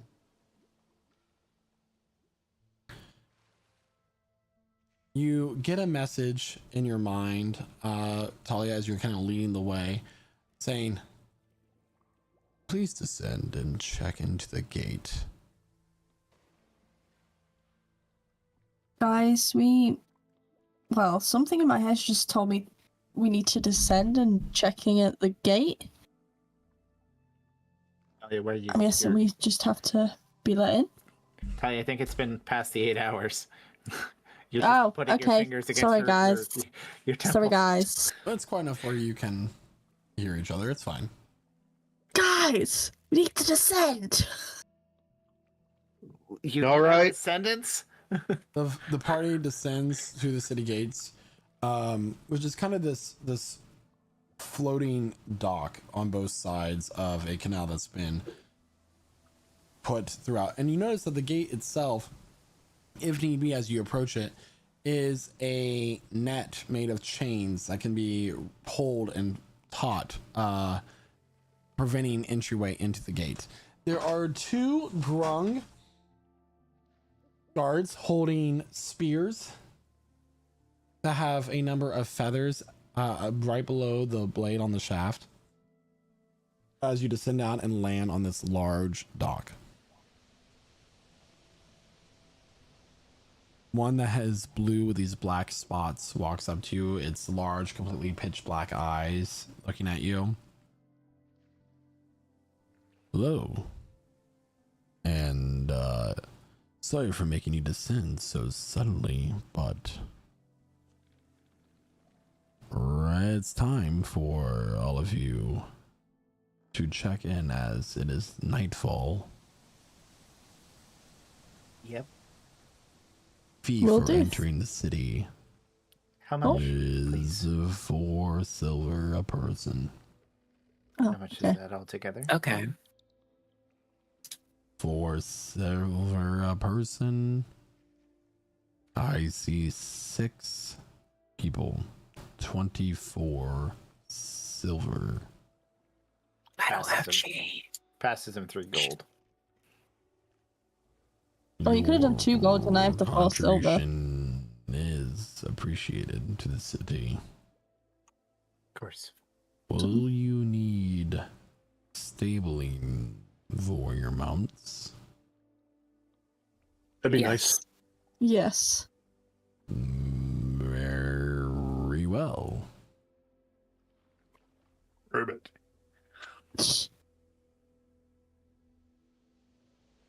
Each night of stabling is 1 silver a mount. I'll just give my 6 silver for all of them then. It'd be 7, right? Because we have Is there 7. 7 of us? Do we have 7? 7 mounts. Yeah, 7 then. There you go. Enjoy. We're here to look for a healer. Whereabouts do we find them in this city? You can find healers within the temple of the city. Thank you. Are they able to raise the dead? We'll get there. Yeah, well, I we do think- not approve of necromancers here. No, not Raise, like Recently set them ablaze. I do We're not mean looking. to be disrespectful, but I am a guard, not a tour guide. Sorry. He meant raise as in set them ablaze. We're looking for a funeral. The Like a pyre. temple is where you need to go. of course. Right. Thank you. Very helpful. You're No excellent at your job. problem.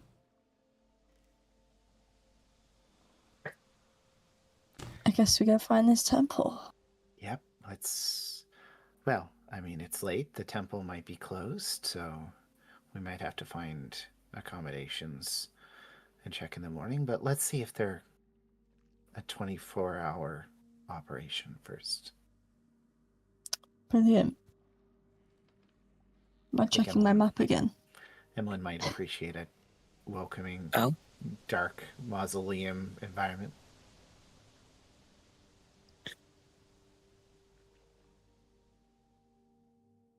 All right, let's go. Dun dun We dun. go in the city, I guess. Yep. Hello, welcome to Therese. May I ask, as this lizard folk walks up to you, he has kind of these deep green emerald scales, kind of a red paint coming down from both eyes. He wears a straw hat and he has a gondola docked here. Do you have transportation here within the city? Oh, it's all canals, right? It is all canals. Well, we can. Razad, Yeah. you're better get this kind of negotiation. We are pretty new to the city, so we don't have our own gondola, if that's what you're asking. But I'm assuming you're looking to offer us some transportation. It is indeed the trade that I have. This boat has been passed down through many generations. And for the 6 of us, that it's doable in your gondola here. The gondola is... It could look better, but it seems to be able to hold 6 people comfortably. Who knows? But it would get the job done. What's your going rate? By the day, 5 silver.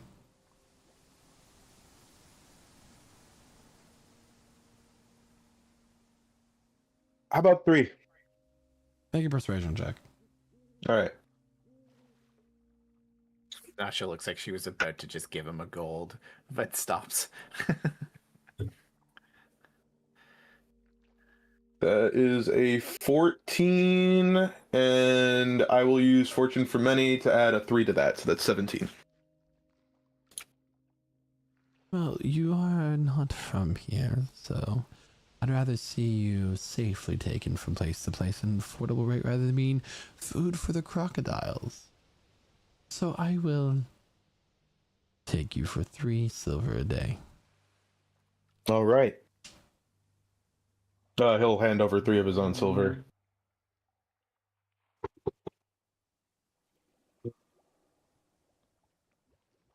Very well. We're where may I looking- take you? What, it was a temple that they told us where we would go? Is the temple open this time of night? none of the temples are open this late in the evening, so perhaps an inn would be more suitable to your liking until the morning. Sounds right. What inn do you recommend? The Wily Tadpole, of course, is my favorite place to go. Cool. We'll go there. That sound all right to all of you? Yeah. Let's go there. Very Hopefully they well. have no drinks. He begins to, you all load into the gondola. You're very scrunched up, like shoulders kind of like not able to fully spread out. You kind of like arch your back and like cuddle in together. Kevin having a rougher time getting into the boat. He can fly by himself, it's fine. But soon enough, the lizard folk man pushes off the dock with his long stick and begins to wade you through the canals of Therese. So, What was your name? My name is Lindsay. Lindsay. All right. Nice to meet you. What was the question you were going to ask? Oh, are you here for business, pleasure, business-like pleasure? We're passing through. Not many people Looking pass maybe- through from the direction that you came, the southeastern gate. You traveled through the marshlands, and there's nothing past here other than the sea. Well, we didn't plan on, keeping our direction for the night, so we're stopping through, checking the temples, see if maybe we can get some blessings, maybe some healing to take with us. We're adventurers. Adventures. We don't have very many of those around here. That's an interesting profession to have indeed.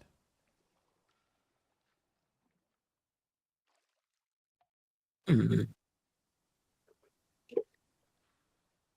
And as you are being pushed along the canals, you do see that there are some people of other species throughout the city. You see a couple humans, elves scattered here and there. But for the most part, it is as I described. You have grungs, turtles, lizard folk, and dragonborn for the most. You dock at a lower dock, and there's a stairwell that leads up to this kind of boathouse almost. It is that it has a tadpole on the sign that looks oddly enough more like it's been painted poorly. Someone tried to paint a tadpole. It looks more like a sperm than it does a tadpole. It says the Wily Tadpole on the sign with big green letters outlined in white paint as if it has a border. Some music can be heard within. You hear the sound of banjos and washboards and jugs as you walk in to see a full bluegrass band playing. Who's playing the spoons? That's what I need to know. There is a very old gray-haired goblin woman playing the spoons, sunken cheeks, sitting in a chair, just toothy grin.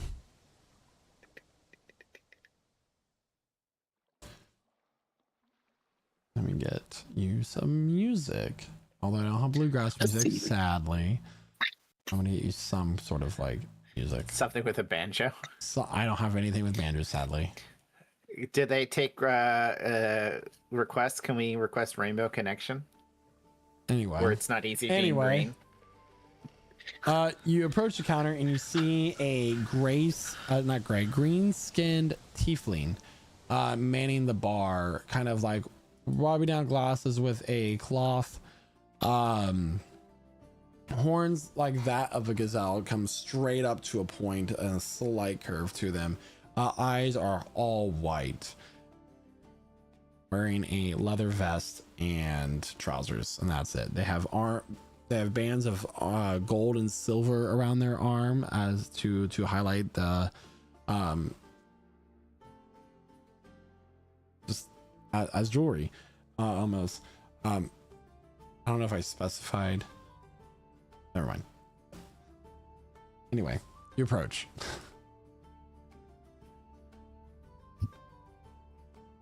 Hello. Hello there. Well, hi. How can I help you? Welcome to the Wily Tadpole. We were looking for rooms for the night. Food. Rooms for the night? I don't have any rooms, Sally. I do have a loft available. It is going to be right up that ladder. Might get a little rocky at night, but I think you can handle it just fine. Loft for 6? Six could fit. You might have to be a little bit more snug. I hope you like cuddling. Not with anyone else but yourselves, of course. Could we pay somebody else to take the loft? Do you not have rooms? There are no rooms in this tavern. I think we might just have to take the loft. Okay. I mean, you're more than welcome to sleep outside. There's mosquitoes, but I don't think you want to do that. No. And I would be very careful of the hag beetles. Hag beetles? Oh yes, the females like to burrow in the skin and lay their eggs about the size of your palm of the hand, and when they hatch, I saw a man's throat burst open playing cards just the other day. As a bunch of those little suckers flew out of the jugular. That's terrible. That's made me very uncomfortable. That's why we always see our doctors. Hag beetles can be mighty dangerous if you just sleep outside where they can crawl and burrow under your skin. Numbing agents, sometimes you don't even notice it happen. Is she telling the truth or is she like pulling our legs? Make an insight check. Okay. Either way, this is freaky. Yeah. Yeah. It's not going to go well, is it? 16, actually. It went better than I thought. There's truth to their words, although you might be stretching it a little bit. Like the neck bursting from the beetles flying out might have been a tall tale, but everything else, there does seem to be creatures called hag beetles, and they do burrow and lay their eggs in the skin of living creatures, in which the larval stage happens. I'm not done explaining. Don't okay me. Yeah. Okay. This is lore. And they go through a larva stage, and then when they're ready to fly, they burst out from a body and take off to the sky, where they repeat the cycle. They're like they're very like parasitic wasps. Yeah. Just asking for a friend. Are they edible? I mean, they are tonight's special. Wonderful. Okay. Can you... I'm sorry, did you want the loft? Let's settle that first. Yes, we want the loft and we want food, and our friend here, she points at Noki, wants something to drink. Preferably no bugs. They're I'll so save that for my slimy yet friend. satisfying. And can we get some of the hag beetles to go? I mean, are you planning on going? So is that a yes to the loft? Yes to the loft, yes to food, yes to drink, and we'll take an extra serving of hag beetles, just the cooked hag beetles, in case our friend, who we're planning to meet tomorrow, wants some. That sounds like you want the Elder Dragon Feast package. That'll be 3 gold total for your party, of course. 3 gold. 3 gold. Like no negotiation. nobles tonight. Of course. She just... I'll be more than happy to oblige to your indulgences. So you paid You leave the legs on? The hag beetles? I mean, pay me 3 more gold and you can have whatever you want. No, I was just asking what's the standard practice. I'll ask the chef. I assume they pulled the legs off and you just eat the carapace. Well, I mean, you could assume, but you never know. So you are shown to a table. It's really just like a long picnic table with benches, no backs to them, going down both sides of it. You're brought out mugs, this kind of green frothy liquid, has about like an inch or two of foam on the top of the mug, kind of spilling out a little bit from Does the mugs that are given. Does it smell at all like absinthe? Make an intelligence check. Yeah, I just had Platters are start laying down. You have, and you know, despite this place being more like of a shack, you don't exactly know if it's absinthe or not. It just smells like 7 alcohol to you. But as far as like for this being more of a shack type environment, the cuisine is actually quite impressive with how it looks. It is well plated. It is well presented, and it looks very delicious. You have plates of roasted animals, although you don't quite know what kind of meat it is. It is just cut meat.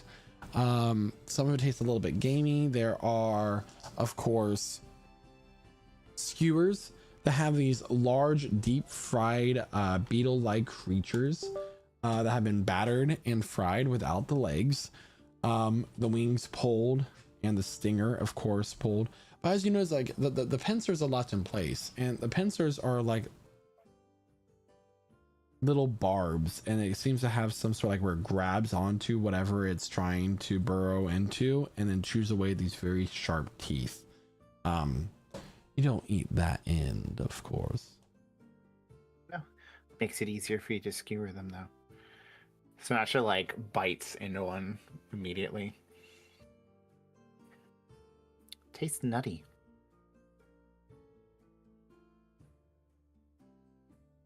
Now, if there's anything else that y'all need this evening, just let me know. I'd be happy to help you. Question about how well you know the... Well... Are you aware of anyone who can perform a resurrection?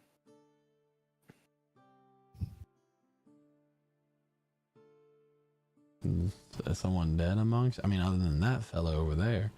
She gestures to Renatus. Oh, no, Sorry, they gesture to Renatus. He's fine. We were told that there was someone here who could perform a more powerful kind of holy magic. I wouldn't call it holy. Well, one of the gods. A told us miracle, to come. if you will. Yeah, one of the gods sent us here. Interesting.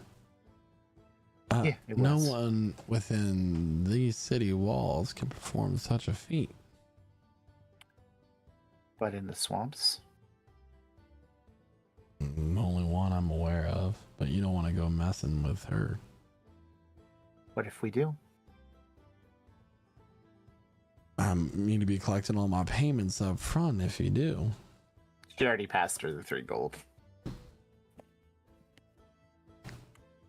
I know, I was talking about any future ones. And she flips her a platinum. How about you? Or just Grease? giving out money. How about if you have any Hey, more mine. information to share? And keep the drinks coming for Naoki. Do I All like this know stuff? is there's a very dangerous and scary witch out in those swamplands. She once had a coven, but said that she ate their souls. They became something greater. Sure, she might be able to raise a corpse from the ground, bring it back to life. Not undead, but alive. But she ain't never doing nothing like that out of the kindness of her heart. We're willing to bargain. I think you're gonna get a lot less than you bargain and pay for, but if that's the kind of danger you want to go out into and face, I ain't gonna stop you. What are fools for but following adventure?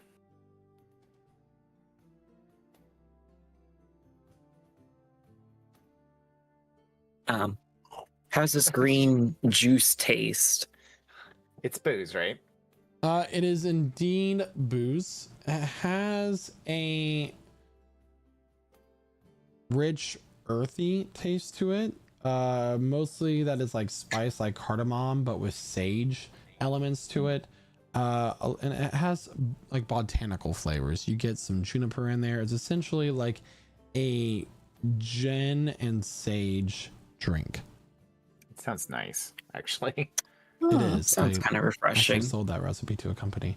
But you know. Percy's gonna look around at the other patrons. What kind of like people does he see in her? Looking around, you see a mixed crowd. Although this late at night, it's kind of beginning to thin out. Those who aren't staying night aren't really there. Mostly it's like lizard folk, and there's a few humans that are kind of huddled at a table, kind of like whispering over drinks and a few food items that they ordered. But not a whole lot going on here this late at night. That is, it is quite late. Okay. Does that mean it's bedtime?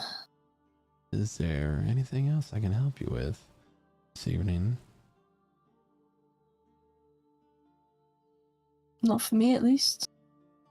I just want to warn y'all that outside the witch in the woods, there are other dangers.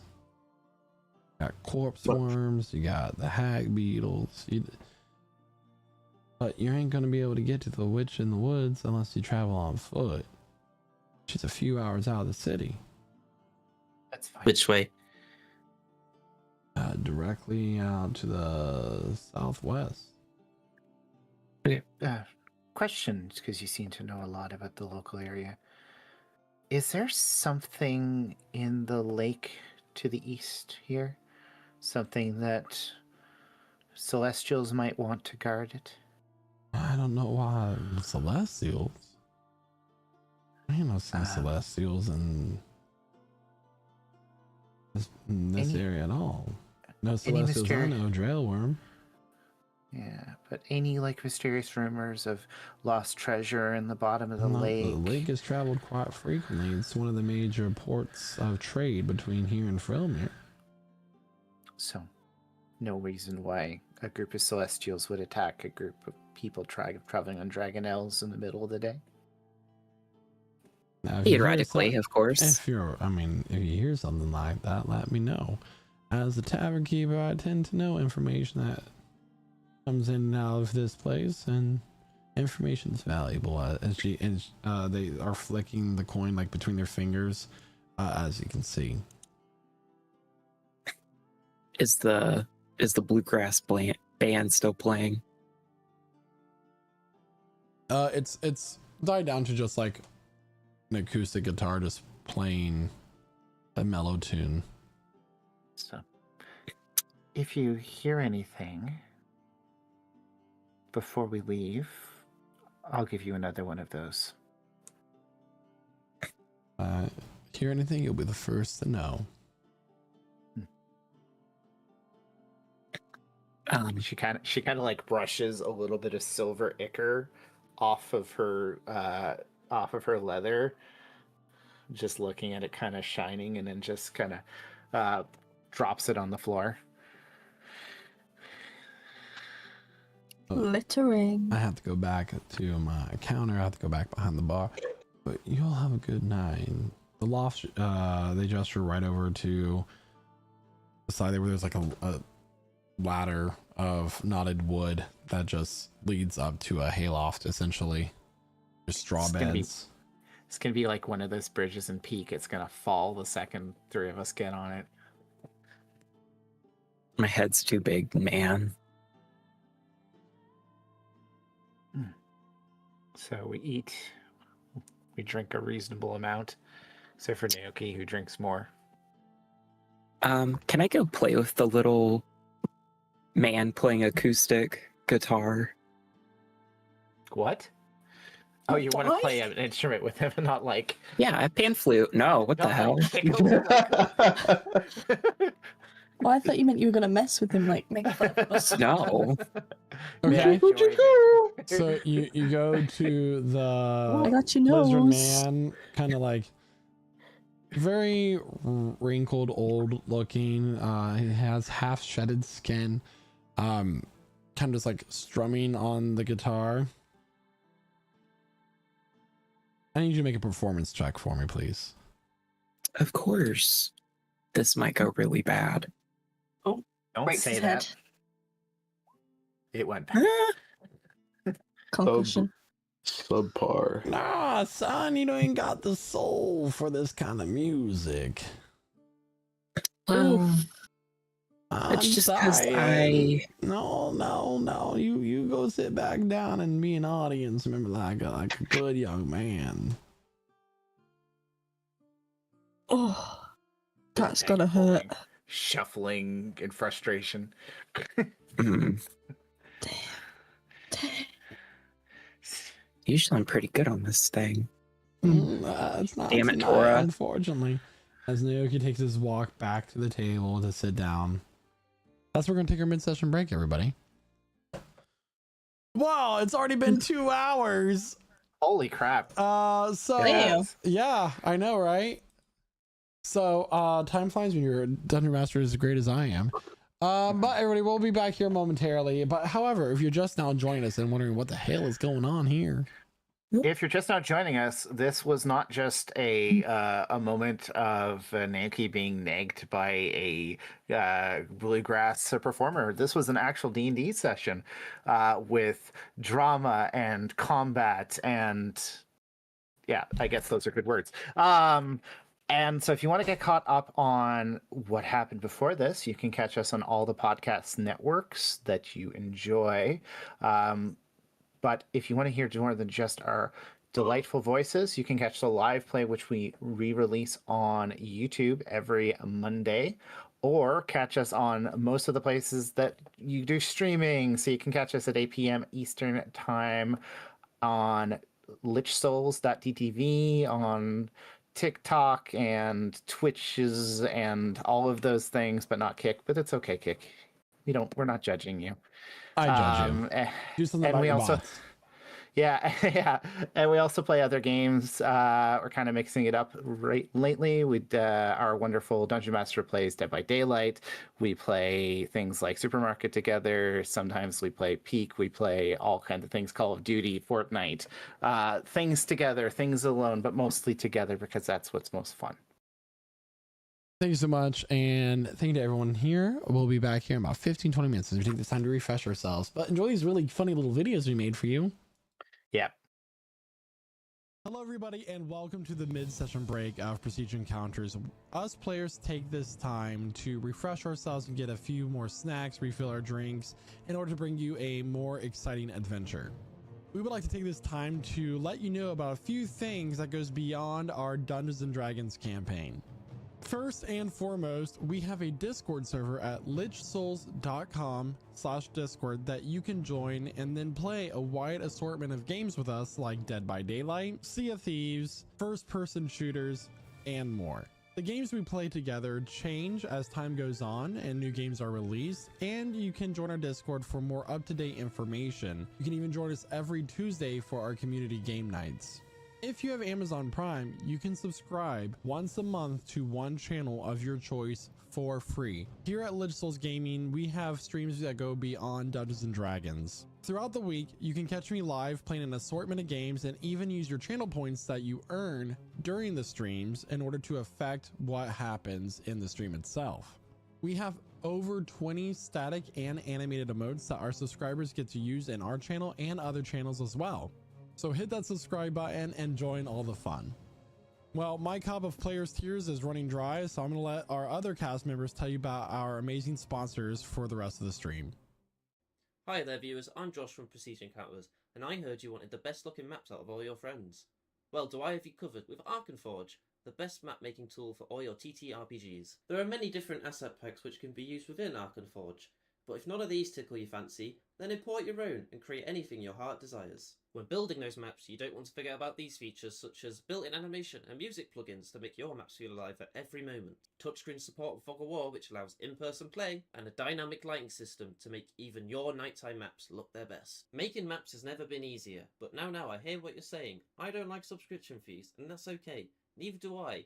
Arkenforge is luckily only a single-time purchase, and we can help you out even more if you use code LITSHOLES at checkout. That's right folks, if you want the best maps around, use Arkenforge, and don't forget to use our code LITSHOLES at checkout.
Welcome to Prestige Tales.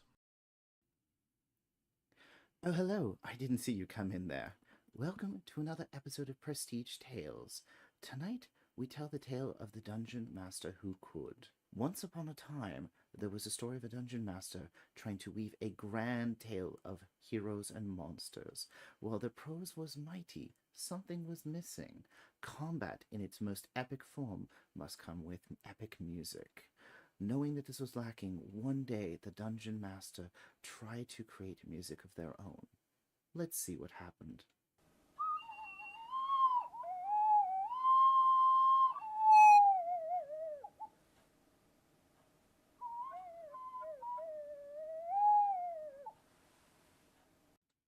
A moment meant to be the culmination of their tale instead became a tragic end.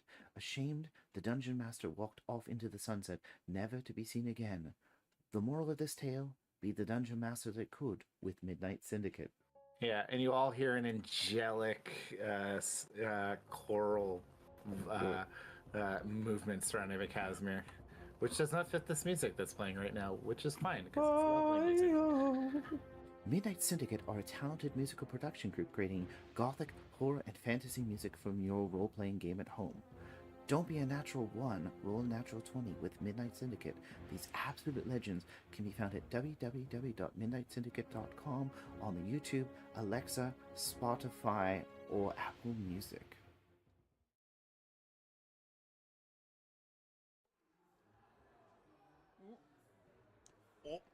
Oh, hey there, bud. Didn't see you there. Glad you could stop on by during your mid-session break there. Oh, I'm just having a cold one and watching the game here in memory of my late cousin. You may have heard of the guy, Prestige Pete Peterson. God rest his soul. Boy, I tell ya, old Pete there was a good man, and definitely did not fake his own death to throw off the scent of the IRS there. Oh, that's a touchdown. But if old Petey were here, he'd want me, his cousin, Lich Souls Larry, to tell you all about the incredible merch over there at the Lich Souls Gaming merch store. Every bit of merch you can think of to help support your favorite D&D stream. They got such things as t-shirts, hoodies, mouse pads, stickers, and so much more. So head on over to lichsouls.com/merch and pick yous up some merch there today. Well, I better get on up out of here and let you get back to your mid-session break there. Let me just find my coat and oh, when you know it, I'm already wearing it. But before I go, I got this nice casserole back at the house if you want to come on by and take it home with yous. Wouldn't be no trouble at all. You can just bring the container back at your earliest convenience. Let me just try to find my quote here. Oh, still wearing it. Jeez. I swear my mind these days, it just ain't what it used to be. Speaking of losing their mind, you know who died recently?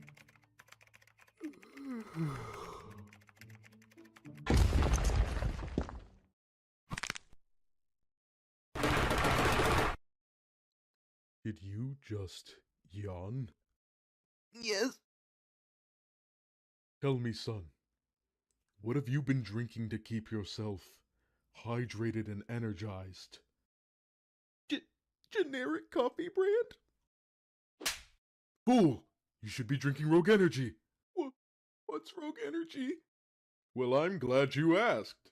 Rogue Energy is an energy drink made by gamers for gamers.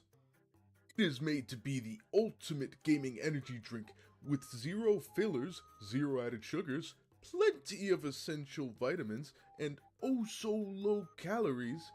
You can be supremely energized and or hydrated without the monstrous macros of the competitors. Not to mention the wide array of delicious flavors that Rogue Energy and Hydration come in. That includes both the powder formula and canned energy drinks. And get this, Lich Souls Gaming knows that our viewers are hard-working and hard-gaming individuals that need that energy throughout the day. So you can use code LichSouls at checkout for a discount off your order of Rogue Energy. And how do you feel, young gamer? I feel great. Rogue Energy has been a complete game changer, and my order also came with this convenient shaker. You've really shown me some useful info, Mr. Rogue, sir.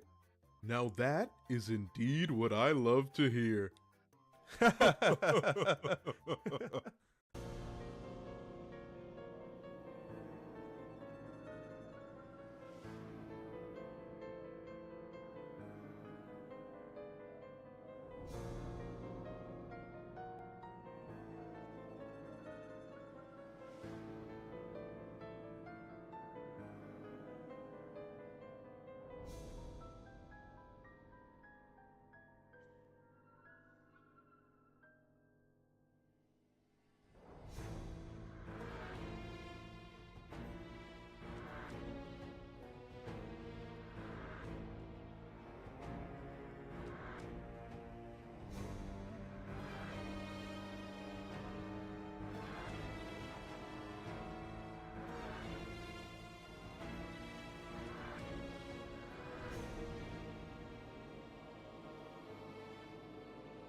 And welcome back, everyone. So where we last left off, the party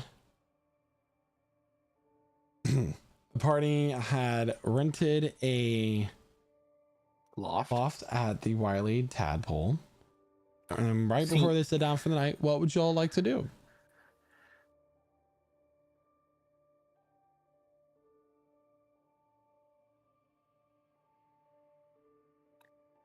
Are we in the loft room yet? Sorry. You can be in the loft room. So is there anything that you guys want to do before you go up to your loft? You've pretty much done everything. Not for me. So you're in the loft. There's no bath here, right? No, not really. You gotta be sticky. Yeah, we don't have Emelina cast prestidigitation. Wow. Blah, blah, blah, blah. Percy does it for you. Prestidigitation. Percy does it. Yeah. Ooh, please. There you go. Okay. Percy does it. I'm gonna head off unless anyone needs anything. Probably wouldn't be bad to keep an eye out, but hopefully Yeah. Did you want to do that thing tonight? Sorry, can you refresh me on what specifically you were going to do? You wanted me to actually go into your dreams. You can do that, right? You're Now, Oh yeah. I'm not experienced in it. I'm still new to it, but Okay. so there might be some hiccups along the way. Do you get to choose which dreams you get to see? Because Not at the moment. I'm pretty much at the will of what you're seeing. so you kind of see everything that goes through my subconscious while I'm sleeping. Okay. Sure. If you see anything that I don't want you to see, I'm sorry. What the hell? Come on. You see everything that goes to somebody's subconscious through the night. Who knows what you're going to see? The person won't know. Okay. So do I have to do anything or just go to sleep? You pretty much have to sleep, and then I'm going to lay my hands on your head and close my eyes and focus. Okay. Sure. I'm tired. Anyways, so it should Sleepy be fine. time. Okay. So how big is this loft? Like, are they just like they're all like squeezed in together? It's like y'all are sleeping in a like a tent together. You're right next to each other. Naoki, We lay out all of our What? bedrolls, right? are you trying to use a specific feat or spell? I am just tapping into the circle of dreams. Okay. I don't quite have that power, but I'm gonna try. Okay. You can hear Astra from the other realm going, Okay. "You're not ready." I'm gonna have you. So, Sinasha, as you lay down, Yeah. and close your eyes, Yeah. Naoki sitting at right behind your head as you're laying back. So like you're laying back, Naoki's like here, cross-legged, focusing in on you. Naoki, I need an Arcana check. Do I need to roll anything to sleep, or is Sinasa just out? So 15. Hmm. You start to call upon your teachings and meditations that you've had as a druid, and begin to focus in on the teachings of Astra.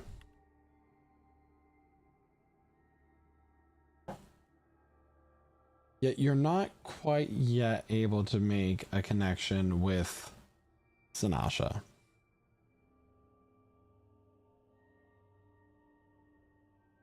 Come on. Astra, Please. Let me see into their dreams this one time. And he like continues just like focusing.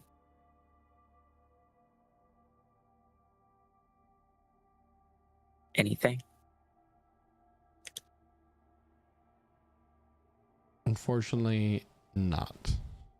It's an ability you have not yet attained to walk in the dream realm. Did I even see anything? Did I see Astra? Well, Astra is a tribal leader. She is Aspen's sister, but no. But you do know that perhaps there might be a time in which you're able to travel to a grove and therefore speak with her, but it's not something that you can help Sinasha with alone at this point yet. And out of character, I believe that you get the Dreamwalker ability at 14th level. Yeah. So there are spells that people can cast that let you walk into people's dreams that might be unlockable by some people. Maybe. Wizards mostly. Well, I guess we're going to sleep. Sinasha's just asleep. That's my night. Percy. Percy's gonna find a corner as best as he can in this cramped little space. Get out some incense, start burning it, do a little prayer. I'm gonna cast divination, and my question will be,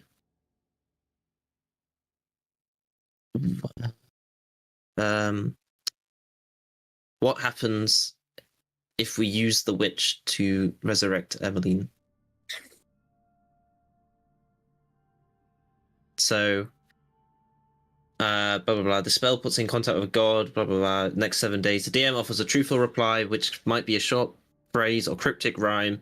The spell doesn't account for circumstances that might change the answer, such as casting of other spells.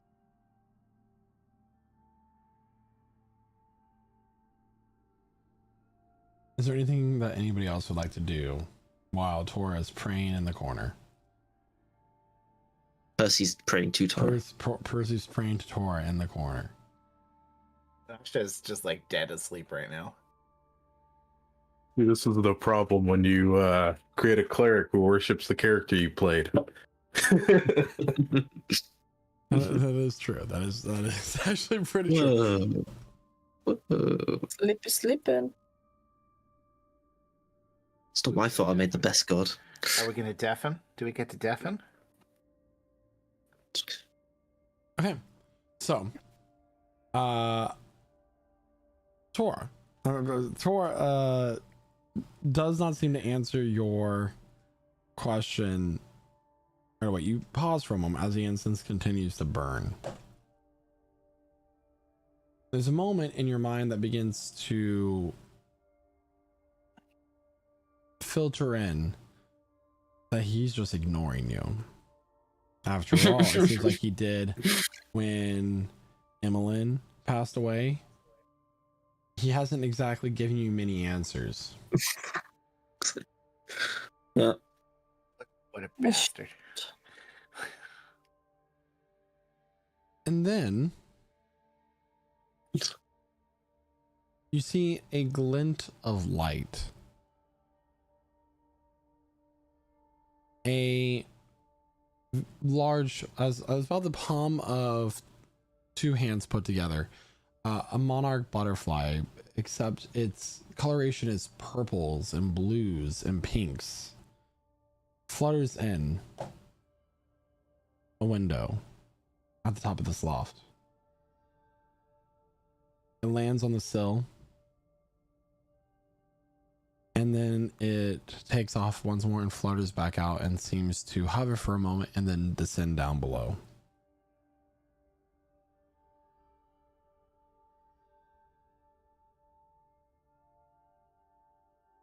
Okay. Is that... So, wait, so let me just... So, spectral ghostly hands. No, I say as big as the palm of two hands put together. Like it's a big Butterflies. butterfly. Big ass. Oh, right. So a butterfly, a purple blue And butterfly pink. Yeah. flies, comes up to me, hovers about for a bit, and Goes leaves. back out the window and descends down. I know it said cryptic, but holy, yep. Is it though? I don't know. Maybe not.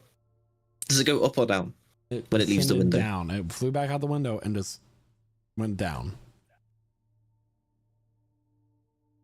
Okay. Okay.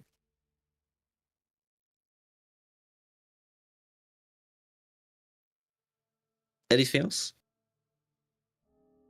I look down outside the window. There you go. Oh my fucking god. Oh. No, I don't understand. I'm so sorry. I mean, great job. Great job, Percy. So Oh. hi girl. I didn't. So you get up and you walk My bad. over to the window. Your feet barely making a sound as you step across. You look down and you see a cloaked and hooded figure standing below, looking up at you. The butterfly resting on its hand as it's kind of lifted up, holding it for a moment. I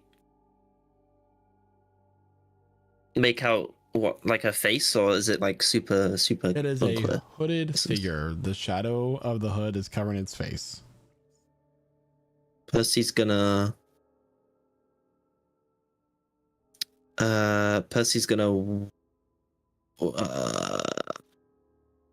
Percy's gonna cast Misty Step next to this person. Okay, can I have everybody deafen, please? Oh, damn. My first deafen moment. Here we go. Oh no, it's not. Actually, I lie. It might be. I don't know.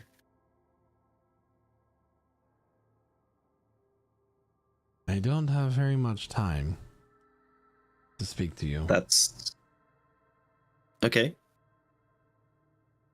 Speak, please. He's not ignoring you, you know. I mean, it feels like he is. Everything I ask or try and do in his name always seems to not go the way I expect.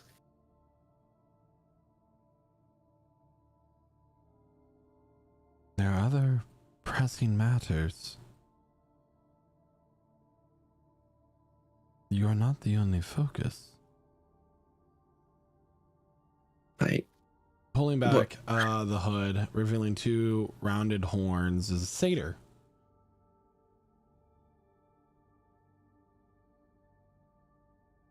What One is your don't name? necessarily recognize.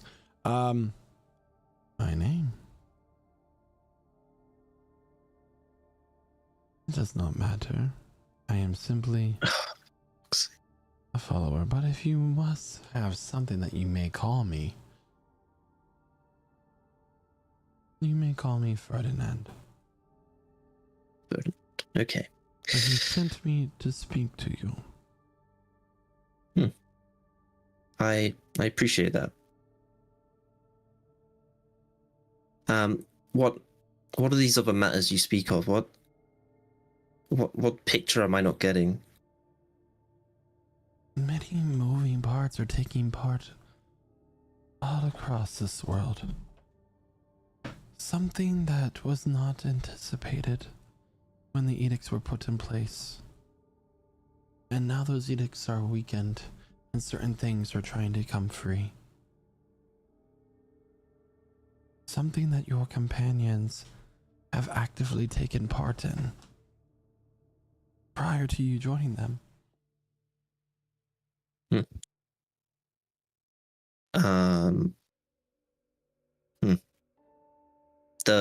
They spoke of breaking a monolith. Is it something to do with that?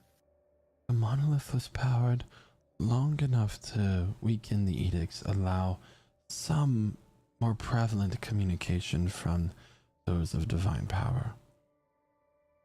But But you have to remember that Tora is not just a god in this realm, he is a god in the realm of the Fae as well.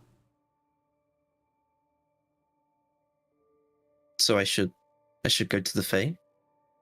You should go to a place where you can speak to him more clearly. Okay. Yeah, the no, I equinox will soon be upon us. Find a glade in the forest, Yep. no matter what forest you are in a forest. You may speak to him for just a brief moment. Have your questions ready. You only get a couple. a lot of pressure. This is the way of how the divine beings work. Yep. Okay, thank you, Ferdinand. What will you do now? Where will you go? I will go back from where I came. There are other beings of divine power that seem to have not taken a liking to you and your friends. They do not like who you are helping. Well, helping seems like a strong term. It seems more like a forced arrangement. But I get it. I see where these gods might not like it from. Is that what that attack was? Yes. Hmm. Servants of a god who wishes to stop you from your current path. I mean, they really wanted to stop us. They could have gave us some help rather than trying to kill us, but hey-ho. You cannot rely on gods to do everything for you. They're selfish in their own way, but you must learn to take care of yourself. Yeah. Okay. As for your question that you ask him, there will be a high price to pay to bring your friend back. What kind of price do you know? Like, One, we talking a life for a life? You have paid many prices to many powerful creatures.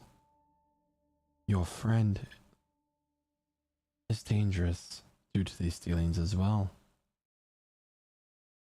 Many gods can lose many worshippers in the aftermath of her death.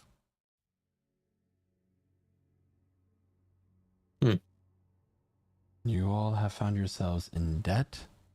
You all have found yourselves to be dangerous and can disrupt the balance of the world more than it has already been thrown into chaos from the Tears of Tumes.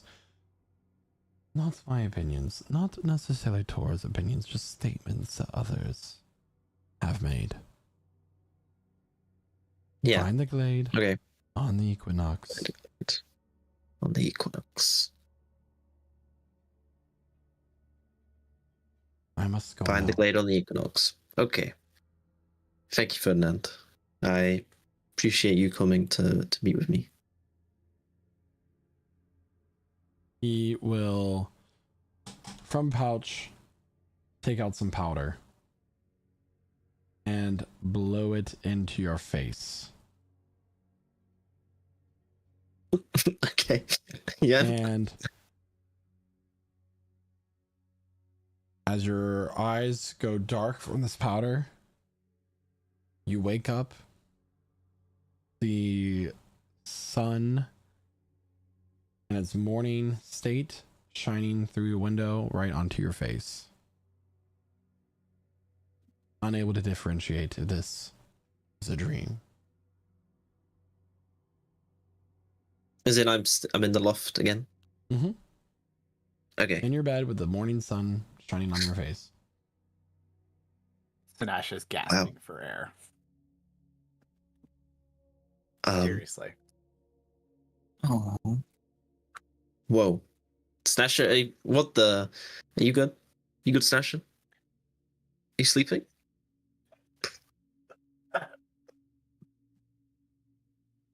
Percy's like stood over you. Turned a little like red for a moment. Are you? Whatever Nikki What the hell? okay. did must have been strong. Did you get what you needed? I wasn't able to get anything this time. Ah, It's just an ability that I can't do it alone. I can keep trying. It's not a guaranteed thing. I'm sorry. no. We don't waste your energy.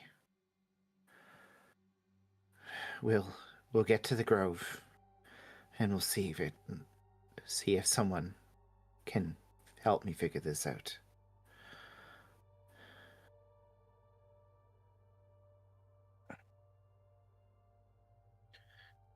Like, Okay. picks like a little bit of bark from the edge of her mouth and just flicks it away as it falls to dust. Yum. Does anyone know what an equinox is? Equinox. Sorry, It's like Yeah.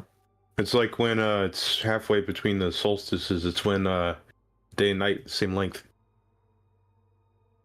When's the next equinox? When's the next equinox? I'm Can not we sure. consider that academically as a group? Let's put our thinking caps on. The equinox is about 2 weeks away. Okay. It has been mentioned several times that like fall is drawing closer. Harvest season is currently in. It's currently harvest Any season. reason for that question, Percy? Yeah. Why? What does he? I spoke to Ferdinand. Ferdinand is. You don't know who Ferdinand is. Ferdinand is a follower of Torah. He came to me, and he said. He said lots of things. Actually, he said, the gods don't like what we're doing, so they tried to kill us. He said, the evil part. He said, something about you guys destroying an obelisk. He said that was bad, and now bad people are coming. He said. He said also, this is important. He said these aren't anyone's opinions, just statements. So that was cool. He said that the people, if we resurrect Emmeline, people are gonna die. Followers and gods are gonna die. If we resurrect Emmeline, people are going to die. I think he Why said just she's her? dangerous. I don't know, Naoki. I She's wish I knew. dangerous. Yeah, I bet that whoever we will run into that opposes us when we bring back Emmeline might end up dying. Yeah, I got told. I got told to find a glade, an equinox, and I've got a few questions to ask Torah. I can actually speak to him. A glade or a grove? It's a glade. Maybe. Hang on, guys. Let's rewind a bit. I was trying. Let's rewind, re-roll, and think about what actually was said. So maybe it wasn't on about Emmeline coming back and dying, and maybe it was on about the bomb that we have. Okay. So Yep, He has a name. the bomb. Yeah. I know my ass is the bomb, but like, It's not what I was saying. I am a person. I mean, she's not wrong. Look, I'm just saying. As Ferdinand would say it, these are just statements. So Emmeline coming back isn't going to kill a lot of people. I mean, But I right, okay. I never said it might, but bringing her back isn't actually what's going to cause. Is it Yeah, her no, or maybe I the- misunderstood. Is it her or the other one? I'm The gonna bomb. cause the problems. if you die. I'm the So let's just not let you die. So for No, yeah, we figured that if she died, it would be an issue, So- which is why we're protecting her from dying. So can I ask the specific question? You said the evil things we're about to do, the gods are trying to stop us. So do you think that means the thing that we've been tasked by the god of deception to do, perhaps? That might be what he was alluding to? Well, I mean, unless anyone else has got any tasks that you have to tell me now. That's the only one I'm aware of. That seems super not cool.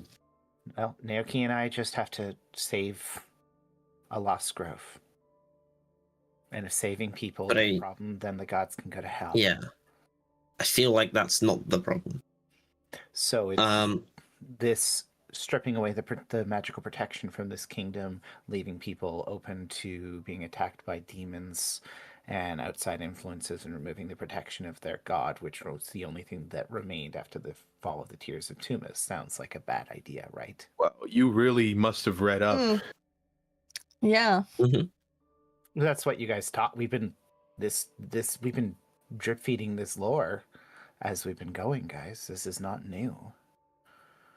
I have the literal ticking timeline we have stuck to my heart, and I have conscious whispering in my ears warning me, and I don't like it. Maybe he was blocking me from entering your dreams. You're probably just not ready yet, Naoki. It's okay. I can't do all the things that I might be able to do one day. I thank you for trying, but it's okay. I'll keep trying. Oh,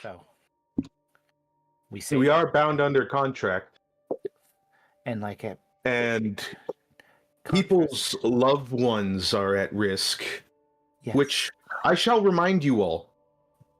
I don't have any loved ones yet. I was doing this out of the kindness of my heart, helping you guys make sure that your people don't die. He didn't I say also that. have no loved ones. Do you think this witch might have a miracle? Like they might have the ability to make a wish? Well, witches and miracles aren't necessarily synonymous to my knowledge. It's more like a give and take thing. Like, Yeah. she might have the ability to break the contract.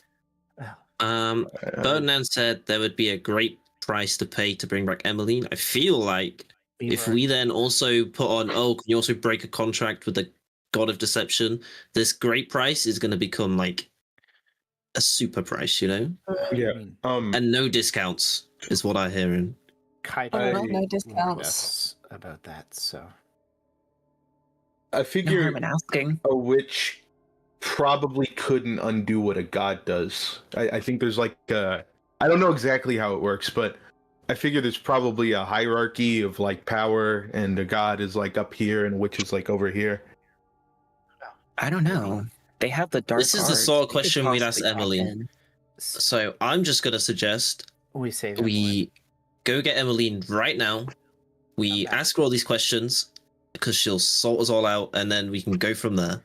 and suggestions, thoughts, queries. So, did any of you have a copy of the contract that you signed? Whoever joins us nebulously to this this contract, have you actually seen it? Do you know the fine print? Have you seen it? Could we call Unconscious and ask him if he could show us the contract? We signed a contract that said any part of the Veiled Vanguard. We signed as the Veiled Vanguard, which I think is the issue here. Because you being involved with us makes you part of the Veiled Vanguard. Yeah. It's super interesting because I didn't agree to that at the time, but You stuck around? Yeah, I Well, don't now think I it have was no a sort of choice. agreeing. It was just you tagging along and. yeah. But I figure that the god of deception probably has a very deceptive way about going Yeah. and writing his contracts. It wasn't really explicitly stated to us that anybody joining up after the fact would be affected by the contract, but he had his nice appearance when we were having that dinner way back when, and he made his stance very clear. So, is it possible we could make another contract with someone different, or renegotiate the terms of our contract, do something. I mean, I assume a god can help us break a deal with a god. If you know where to find a god within our time limit, sure. Well, There's we're one in going the to- lake. What? Do we know that? I think that's like super speculation. We were just told that No, guys tried to kill us. No, they were sent to kill us. I don't think the lake had anything to do with it. Well, we're going to. I don't know. We have to find a solution because we have time when we get to Kiridel to plan and maybe find a way out of this. Or plan what we're going to do to save our loved ones. Let's just think one thing at a time and go get Emmeline first. Because she may have some sort of advice that could help us. Yeah, maybe she learned something from Renatus' goddesses. Maybe Let's she's go. just ready to rest. All right, let's go. We come down from the loft. Bye bye, spooky loft and weird bugs. Well, good morning to you. Did you want anything for breakfast before you set out for the day, or are we in a little bit more of a rush? Do you have eggs? I have eggs, yeah. Eggs. We need eggs. Lots of eggs. Fried eggs, scrambled eggs, boiled eggs. Are you asking for all those types of eggs? Whatever you I got. do love me a good boiled quiches, egg. Omelets. I figure if we're looking to get on a move, we could just do with some boiled eggs, walk and eat. Yeah. Tavern If you could give me, Keep like- walks away. A few moments later, about 15 minutes later, comes back with a handkerchief wrapped package and sets it down. Eggs just for you. I boiled them, as you asked. No. Such a cutie. Sanasha takes one out and eats it with the shell on. Wait, So you take an egg out and you pop it in your mouth while keeping eye contact with the tavern keep, Yeah. expecting it a crunch like from a shell to happen, but you hit Oh. jelly. It's a frog's egg. It's a giant frog egg. oh. Yeah, but it's Jelly, been cooked, right? And yeah, it's been cooked. Is it like a century egg? If you know what that is. Well, context clues tell me something. Yeah, look up century egg. Anyone who wants to be, it's a dish in. I've seen it. Yeah. But it's a jelly like feeling that you get in your mouth. Like you just took a handful of gelatin and just threw it in your mouth, and there's as you get closer, there's a little bit more resistance.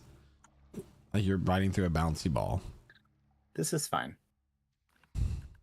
She just chews Is it bitter?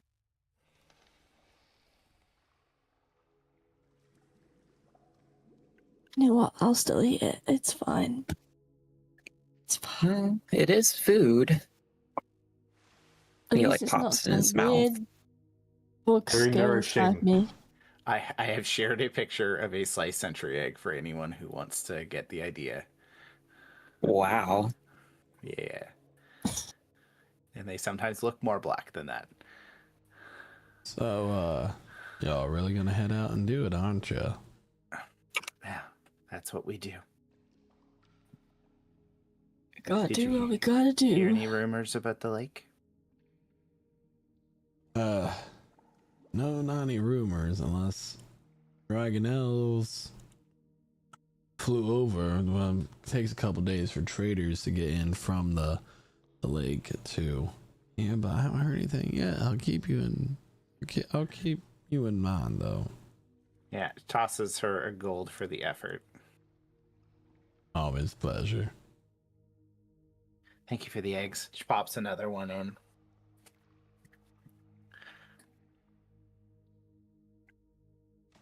Did you chew that or did it just go straight down? She chews it like twice and swallows it. Jesus. Always a Off we go. curveball when one of my players tell me how they swallow. Anyway, so Yum. Opens her throat. great. Right. So the party sets out into the marshland. Yeah, that sounds like a good idea. Do we are like some like galoshes that are on sale on the way? Like anything for like somebody's like selling swamp wear we can put on? Or no? You know, like those giant fisherman like rubber boots, or no, we just gonna go dressed as we are? Do you want to try to stop and buy I'm not putting on boots? shoes. Naoki doesn't wear shoes. Well, I I just think wear it might be a good shoes. idea to have like, I would assume there'd be like peddlers near the marshes saying like, get your marsh waders here. No, no peddlers You convenient. can go looking for peddler. I got some black boots on already. I'm prepared. It's fine. Are we still near the tavern? So you take Can a we ask ferry. them? I'm gonna have 1 copper taken from everybody, please, for your ferry fee. Oh my God. As you leave the town and head to the southwestern border. For the We're most just gonna part, take that for party funds. for the most part, there are walkable places, but it's not a straight path. As you have to walk around like puddles and pools. And who is taking the lead on this? There's not going to be any, oh, we're both going to walk side by side and keep watch. One person, as you're being forced to walk single file. Sanasha's pretty tall, so she feels comfortable taking the lead. All right. Can I get a perception check, please? I was hoping And who wants to for take the Got this, girl. rear? Can I get a perception 24. check from Rosad, please? 24. Where's that? You begin to navigate through this marshland.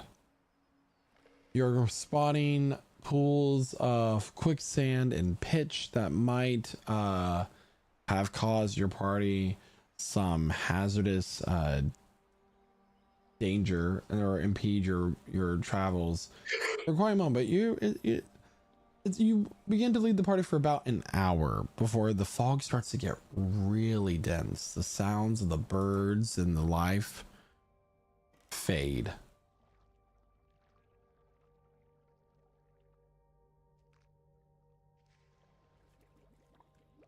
Why'd we stop?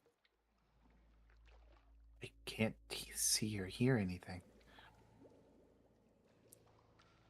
This is really strange.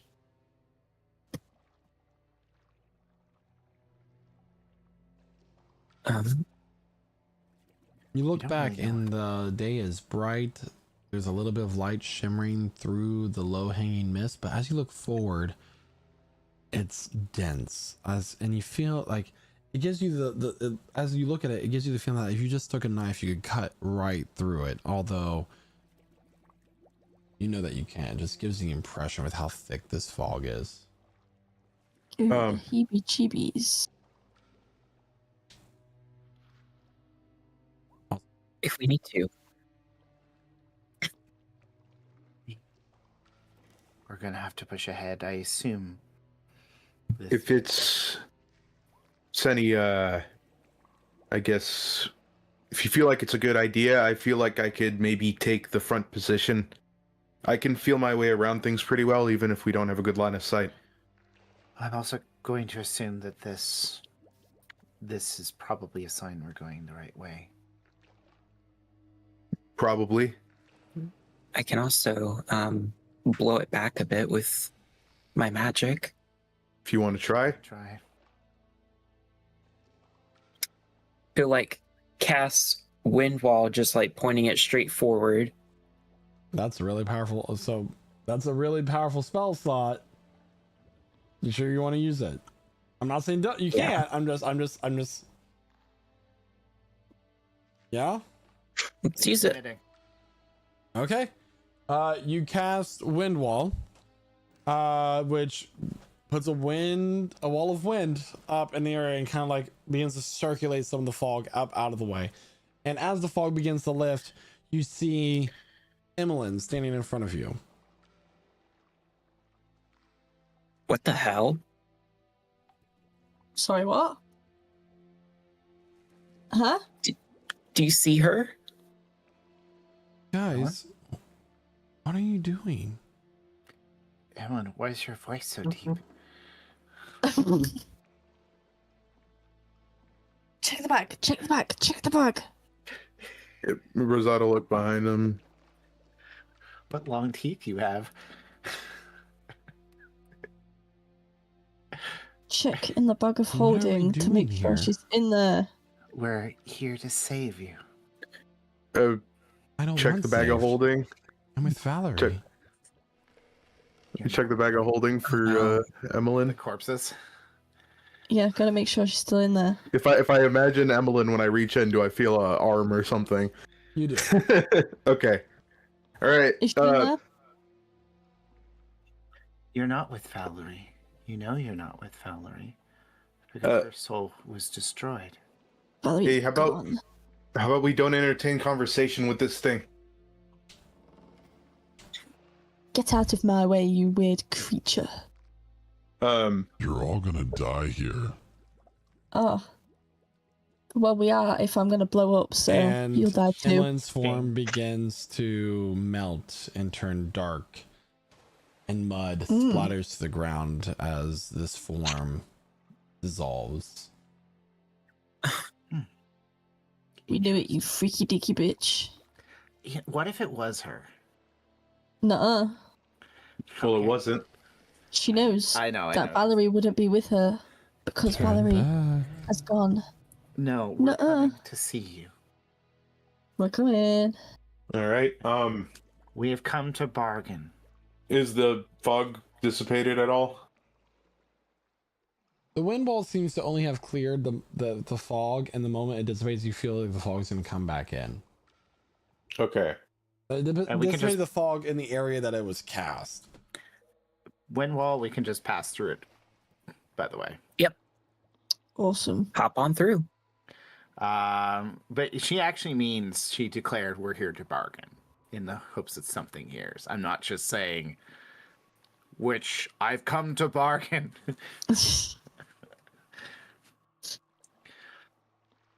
Well, Silly tricks of a witch. I think that whatever censors we rely on will not be something trustworthy, so Many don't trust others anything. have come to bargain.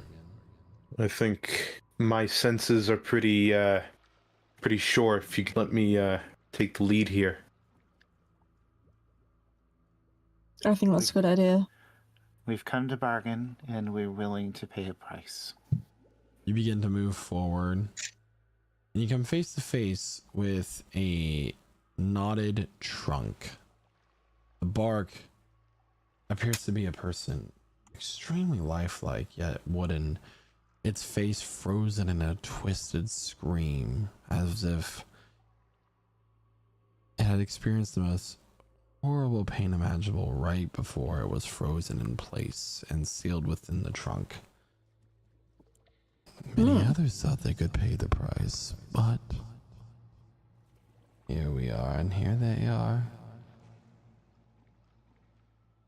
Those poor unfortunate souls. Yeah. I am so sorry. You're on fire, honestly. Yeah, it's like the bag of holding is just like Valerie's batteries incinerating. Get my name Out of your fucking mouth! Anyway, they're got good. Mickey They Mouse. fit the moment, I love them so though. much. It really does. We got Mickey Mouse in the house. Well, we're adventurers, so we have something to give and things to lose.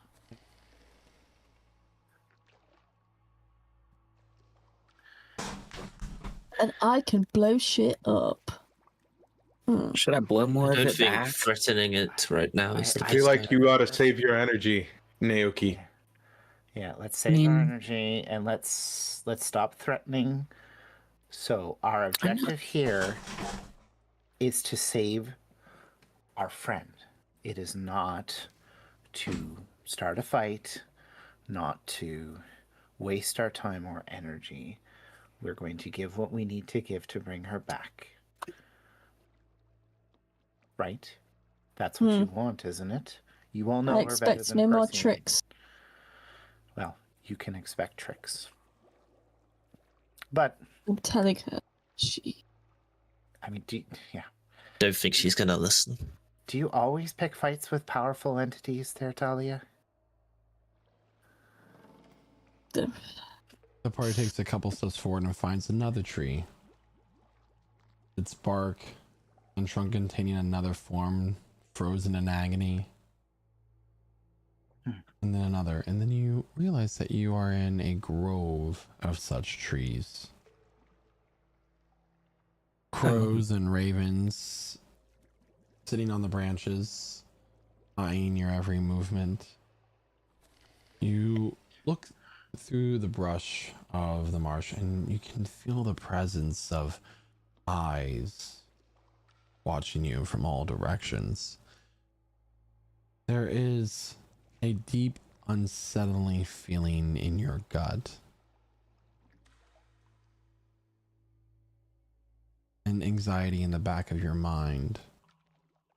Your head aches with the worry and the trickle of fear that begins to creep within your heart.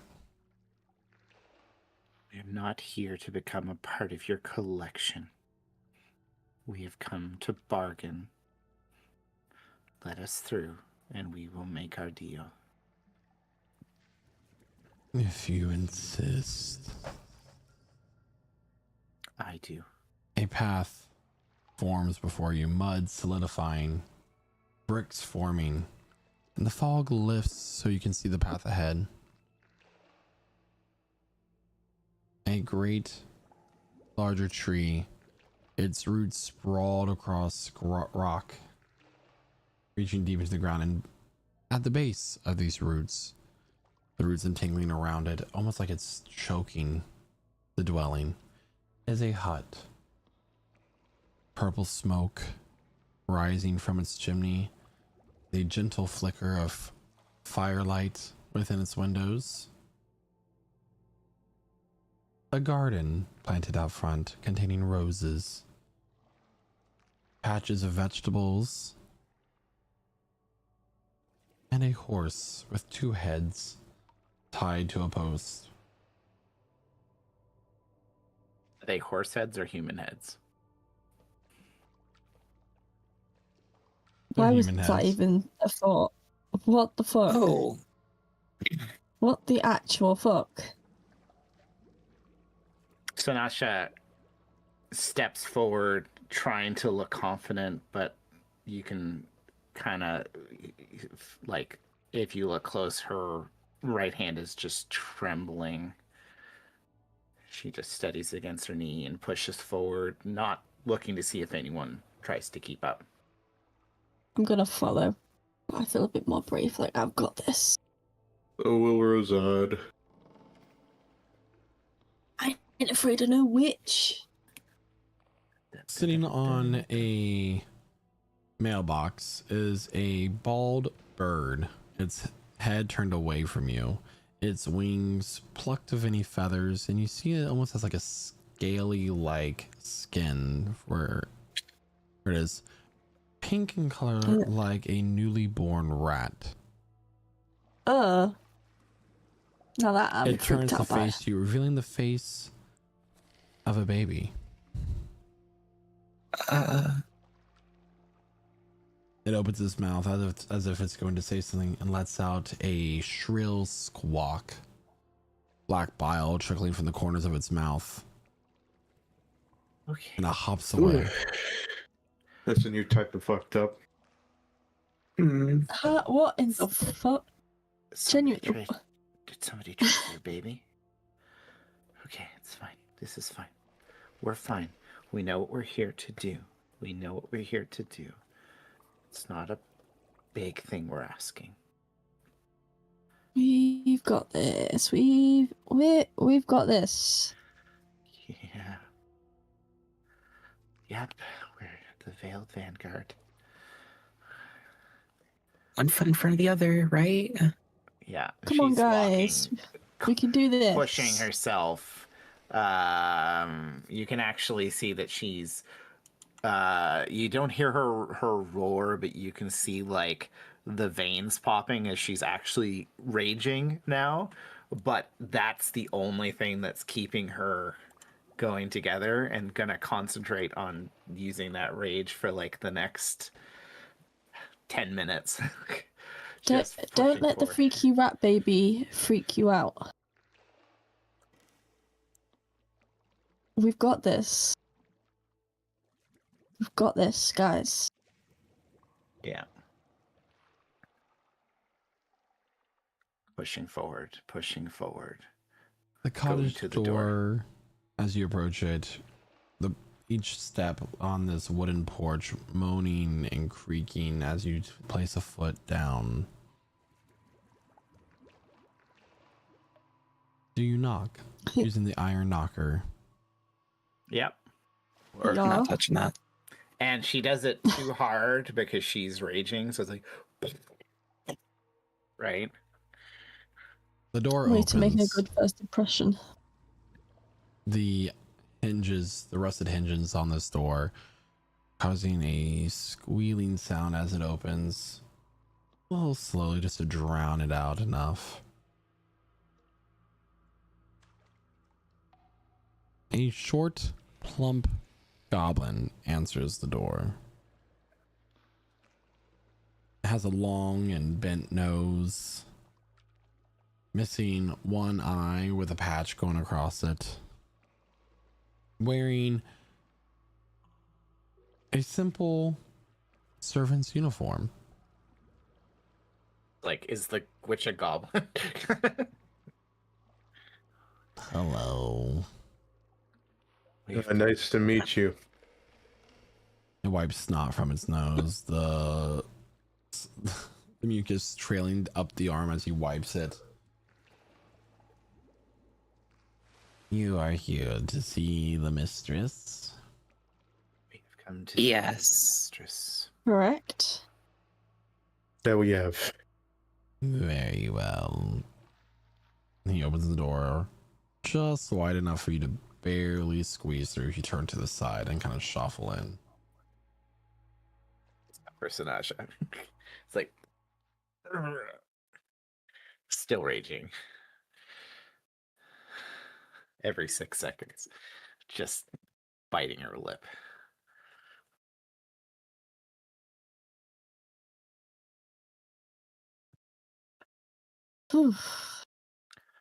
What does the inside of this cottage look like? You step into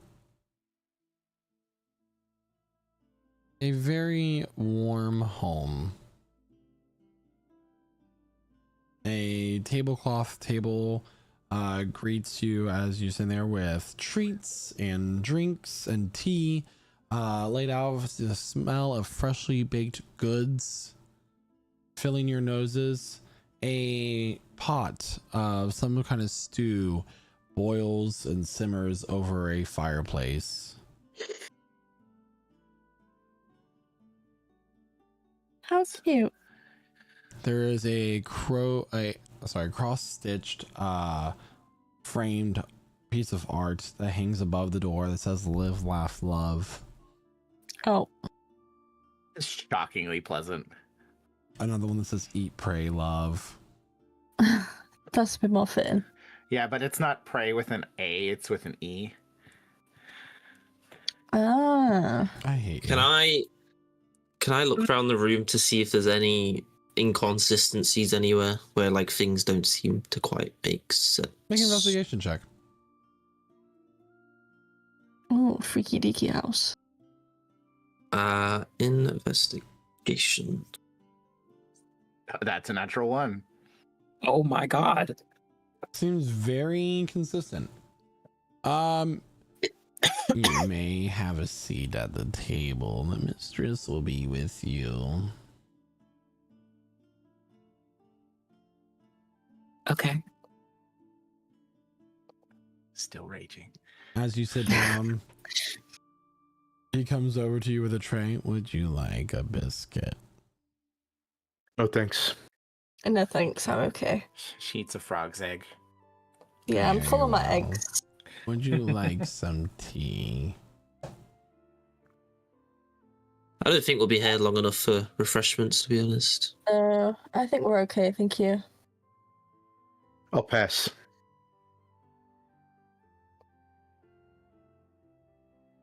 The door to the side, from the direction that you're currently sitting, and from the direction that you can tell that led from the garden and the stable, opens and closes, and a cheerful woman steps through. Her cheeks rosy. She wears a dirtied apron about her waist. It's just taking off gardening gloves. She wears a sun hat upon her head, with gray curls coming out from underneath. Oh, I didn't think that you would be here so soon. You opened the path for us. Oh dear, you look so scared. I hope my magic didn't stop cause all that. I was just meant to make people turn around, but you were so determined. I did not know what to do. I apologize. Thank you for inviting us in. Oh, and you're most certainly welcome. And of course, my generosity will be included in the fee. You're so thankful for it, of course. Damn it. I told you guys, nothing to be scared of. Yay! We've heard. No, hold on. Not too loud. You're going to ruin it. She walks over to the oven. She pulls out a very fluffy looking cake, sets it down, and turns it just slightly. My souffle. Wonderful. I hope that you don't mind that I made chocolate souffle for all of you. Of course I'm going to do that. Okay. Sure. It's I'll just a shame we take a ate bite. before we got here. No, oh, Yeah, I'm filled up on frog eggs. Yeah, we've had a lot of You these don't tasty You snacks. don't want some cake? I literally couldn't eat anymore if I tried. Yeah, if I don't mean to be rude, but if I eat any more, especially chocolate, gives me the runs. I'm actually allergic. Don't get a lot of chocolate in some parts. Naoki, you look like you're so hungry. You don't want a biscuit? Just one. Maybe Yeah. just a little spoonful. She puts her Just a spoonful. hand on Naoki's shoulder, trying to calm him, and it's not gonna like do damage, but like she's like full on like focusing on being furious right now, and you could just feel her fingers digging into your shoulder. How long does your rage last? 10 minutes. Okay. So almost up. Yeah. Oh no. Like Would that's you like, like- you're. Would you like a biscuit or cake? Cake. Nokia, I'll take any fingers that touch that food. We don't mean to be inhospitable, or turn away your hostility. Hostility. She's just like now, like in the cycles as she's running out of juice. We've come in need of your assistance. My assistance. We've It- heard. We're in the market for an exchange. And what can I possibly help people as strong as you with? You're surely capable of so many things. We wish to cheat death for a friend who has moved on to the next realm. Cheat death? She deserves Revive, resurrect. Yes, a second Bring her chance. back. So she's alive. You want to bring your friend back? Is that my understanding? Yes. That's the goal. And we've heard you were the only one here who had the ability and power to do it. Is this something I might be able to do? Of course, I can help you. What are you looking for? A cat leaps into the window above the kitchen sink. Black in color, bright green eyes. Oh, Kitty. that's where you've been, my dear. It's so nice to see you.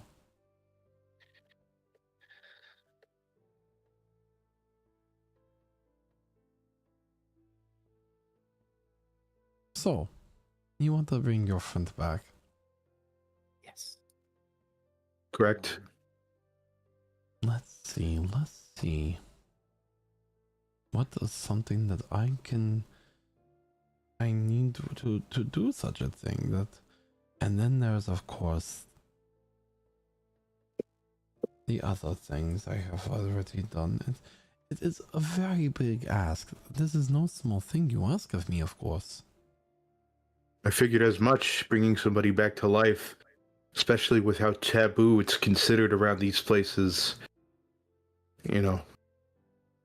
Things declared taboo are done so because people just do not have the power to do them. Yeah, we don't have those rules in the wasteland. If you can't find somebody to bring somebody back, it's because you can't find somebody.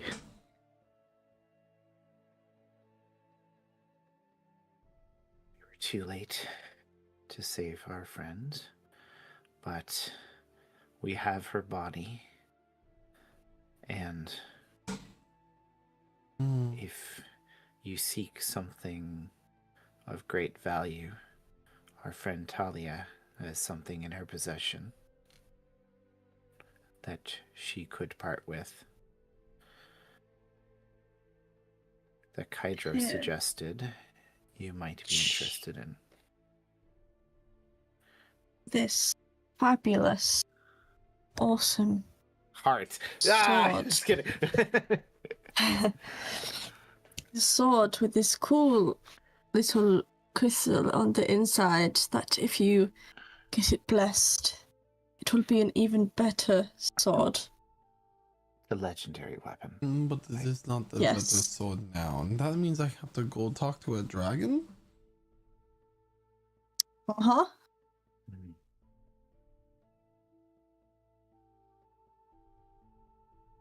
This is a very pretty sword. I will take the sword.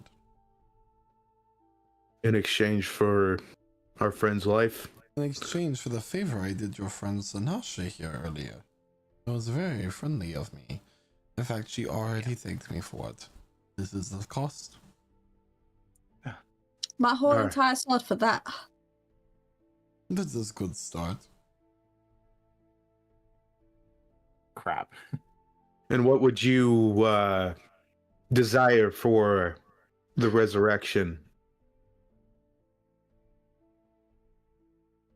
This is something I am currently pondering in my mind, but of course another question asked, information is valuable. I have given that information. So we'll talk about the cost of that as well. Yes? Would a bouquet of flowers do for that?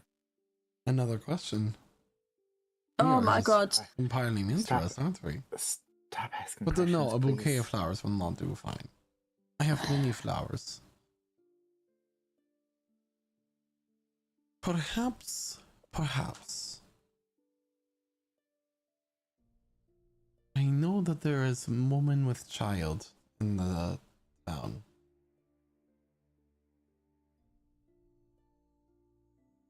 She is. I can smell it. Give birth tonight.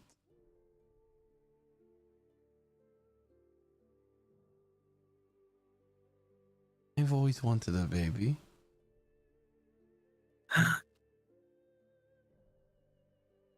Not to eat.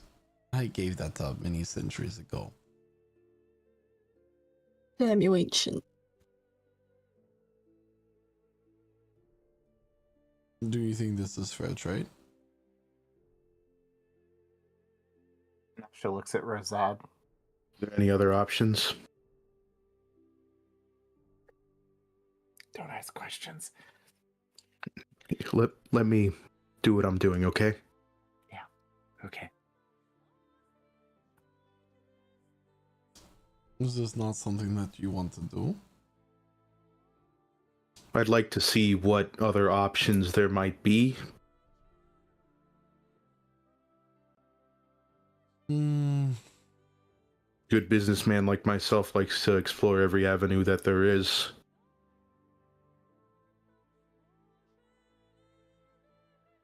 Interesting.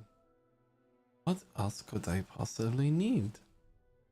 Something that you are on time crunch for. But I do not want to wait to be paid.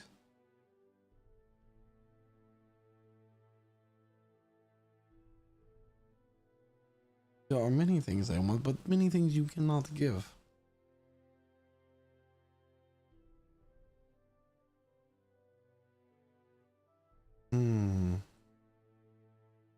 Alright, settle on Talia. My sister has been meddling with you, hasn't she?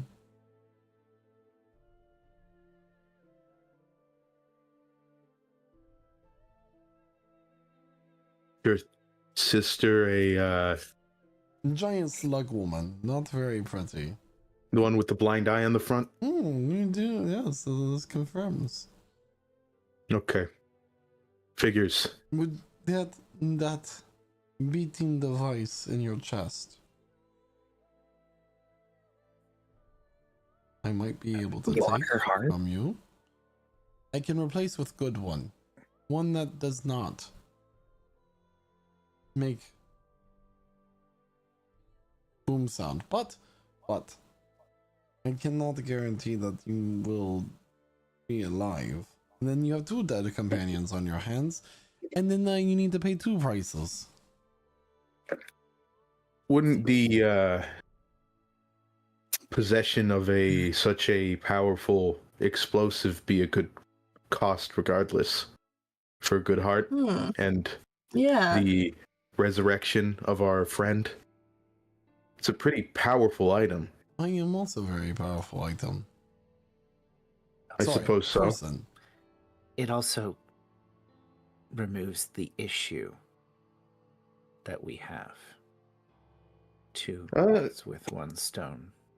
I don't know if it's if you could completely look at it that way. It's more like taking the issue out of our line of sight and putting it in somebody else's hands. They do say at the temple, out of sight, out of mind. Not in your mind, not in your sight, not your problem. If it's a better thing to do than to steal someone's baby, then. We do have one more thing they could give. Is it the flower that only blooms when time stops? I don't quite have that one on my register, but we do have a body.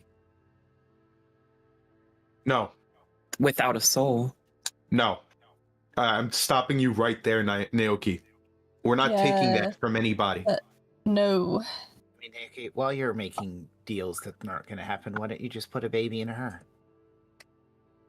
Whoa. What are you talking about? I would much rather steal a baby that I know isn't gonna die, at least be eaten, than give up. I will go kill a baby. Will grow up to be very powerful magic caster. Yeah, you see?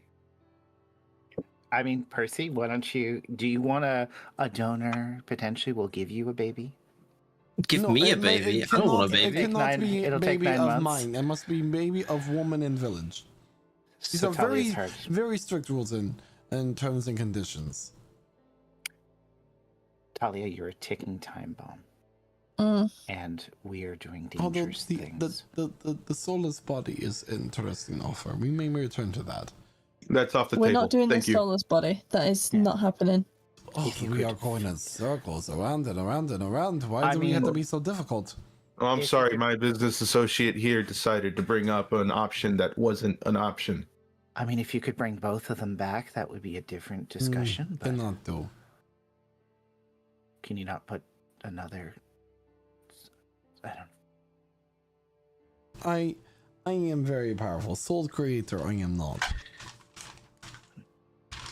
We might just have to give her my heart, guys. It seems like a risk, but we are eventually least- going to kill a lot of people if we leave you walking around with that in you, right? All it takes is you going down in a fight. At least you guys wouldn't have to constantly think, oh, what's going to happen if she dies? Yeah. I mean, she seems like she's trustworthy.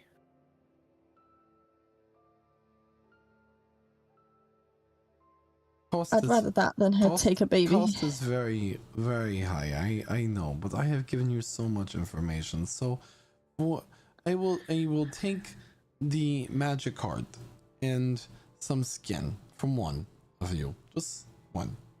In like what part? She gestures like a 2x3 rectangle size from back. Your friend can use healing magic, wound gone. Renatus?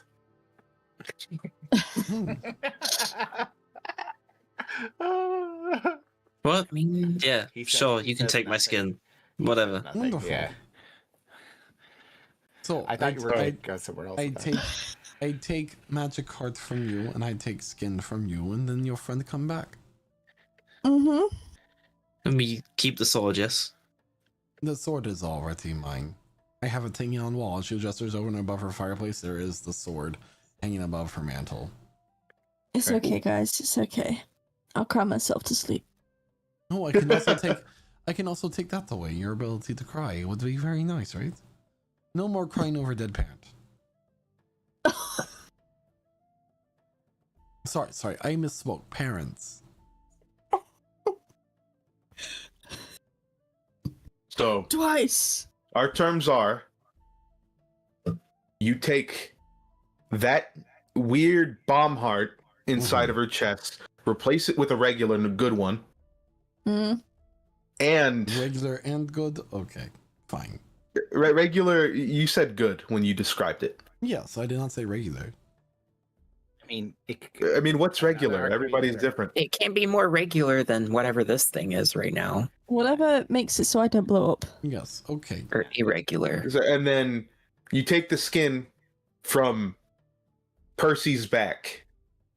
Not all of it. Renata's. The part you mentioned. I mean, she did like a 2x3 square. That's Yep. fucking That's Other height is just that bit. That's fine.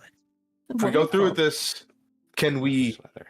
This is just me thinking about it. It'd be pretty uncomfortable to have the skin off my back removed. Can he like take off his shirt so it's not like rubbing against his back? She'll keep the shirt if you give it to her. Who said we're gonna give it to her? I don't know. You could take off your shirt and hold it in your hands. Just put it in the bag or hold it. What? Yeah, that's what. Yeah, nobody's giving up a shirt. Don't give up my shirt. This is fine. I It's must fine admit, quality. now that you bring it, I kind of want shirt. No. No. But we can't No. get greedy. We can't be greedy. And for that, you will bring our friend back to life, yes? Your friend back to life. Using her soul. Yes. No changes to the body, of the mind, or anything. I cannot guarantee no changes to mind or body. You will do your best. I will do my best as I always do. I am woman of my word. As long as it is her soul, she can be a little traumatized, but as long as it's her soul. Oh yes, agreeable. Just make sure you're careful that you put this right soul in the right body. We I do should not probably know take if the you body truly out. know this girl, but she already traumatized. This is Yeah, like adding more spices to a good chili. Nobody was gonna take the wrong body out. We're just gonna. I just want to make sure we're clear. Oh, she can't even do anything with this one. Because I don't know what happens to Emmeline if she gets put in the other body, but I don't think it's going to be pleasant. Okay, so you just need the body. Why don't we just take 2 bodies, cut them in half, sew 2 halves together, and put her soul in that? No. It could be That fun sounds experiment. disgusting. Do you not agree? Right. She She right. probably would agree, Enough, but that sounds enough disgusting. chit-chatting. But she needs to be Enough alive first chatting. to make that agreement. We're doing this. Yes, Razad will, reach into the bag of holding and, pull Emmeline out by, her top of her coat. Wait. Whipping it out. Take out other body too. That's not part of our deal at all. So no, I thank you. I need good heart. Huh? I That's need a good point. regular heart. Fuck. You want a heart? I'm not sure. I mean, according to the deal that you just made with me, technically, I could take one of your hearts. You did not say that you all survive and walk out of here, did you? I think I smoked. Generosity that I offer. I think I've smoked too much for my heart to be good. So Wait, does Emmeline have any preserved hearts on her? that's a good question. No. So She takes a lot. I take heart of your friend's dead body that has been well preserved, like pickled brine, and I put it in you. It's a good homage to your friend that you failed to keep alive, yes? Can you just take the heart from some random person that we don't have to think about? Oh, so now we're not worrying No, about I'm random sorry. people. Yeah, no. Okay. This is let's the option that you have. Is that or we steal the baby? I really wouldn't do that. Either I take one of your hearts, or I take the dead body heart, or like your friend said, you go get Babby for me. I think we'll take our dead friend's heart. I think it'll be she's gonna have a rough go of it when she comes back regardless. But I think in a really weird, fucked up way, it'll be a nice gesture. And there's no way to bring her She'll back have a piece anyway. of Valerie in her always. Yes. Nope, that's going in Talia. Unless you put around you. Emmeline's heart in Talia and Valerie's heart in Emmeline, I don't know. Stop. The room begins to warp around you as the cottage core vibes slowly begin to fade away. The plump, cheerful old lady before you begins to twist and her form shifting.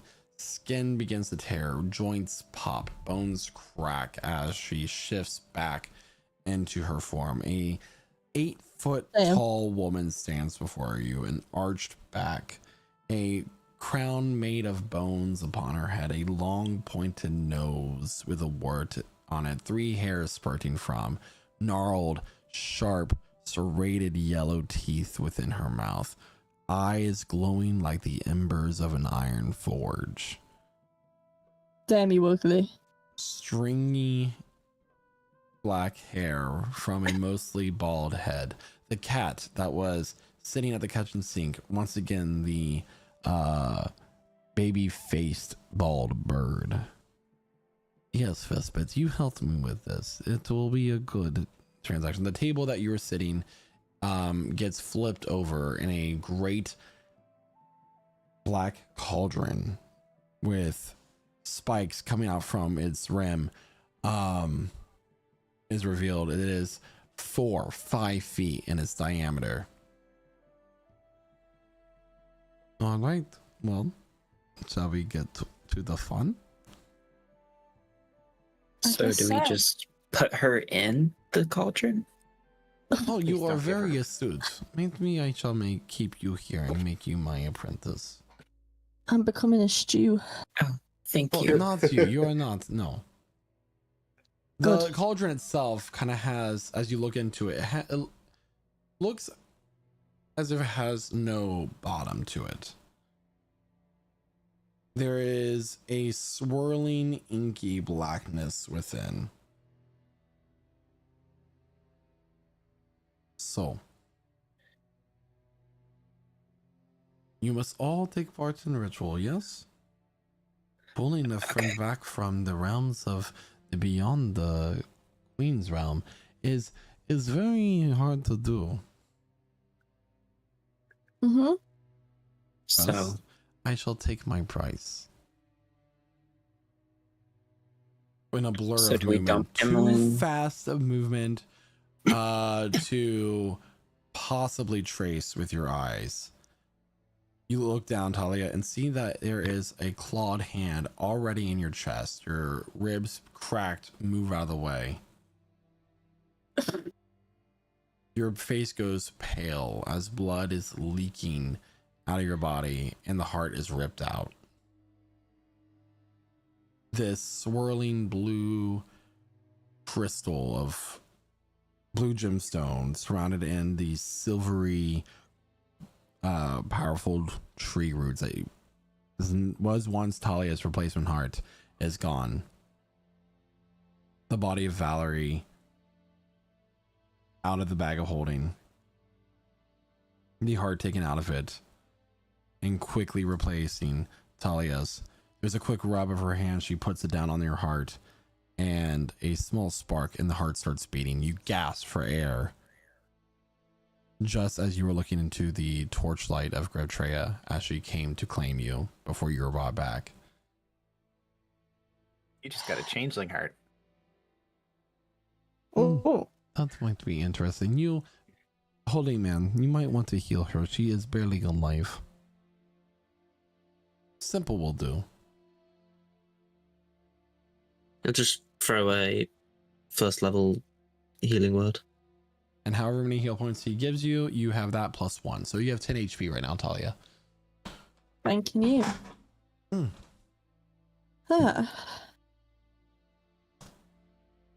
She takes the arcane heart from the Weirfell and she takes the nail of her other hand and seems to slice the air in front of her, and she places the heart inside and seals the air back up. That is one down. Now you. She looks at Percy. Lay face down on table. You will do so. She looks at Sinasha and Razad. Hold him down. Yep. He grabs. Oh my god. Grabs his arms. Yeah. As he's laying down, Percy will put the handle of his dagger in his mouth. Yeah, she's going to take it out of his mouth and give him a piece of rolled up leather instead. That works. Thank you. This is better. She goes over to her kitchen drawer and pulls out a small rusted knife. Oh. And walks over to He's gonna need a tetanus Percy. shot. Oh, God. Okay, here we go. Is there not a better way to do this? I can do it. I can do it cleaner. I don't want Why to. don't you do it with your cool sword that I've just given you? She begins to just given you a slice cool into sword. the flesh, and then one would say slice, but it's more like sawing, cutting a long line across the top of your back. And as she begins to cut down the sides, she slowly trims away the fascia that connects the skin tissue to the muscle. This thin white membrane cutting through the epidermis, the dermis, and the hypodermis of your skin. The pain is unbearable. You begin to convulse and shake as your body goes into shock. Blood dripping crimson onto the floor. And she goes on. She's about halfway when you pass out from the pain, Percy. The skin rolling up as she goes.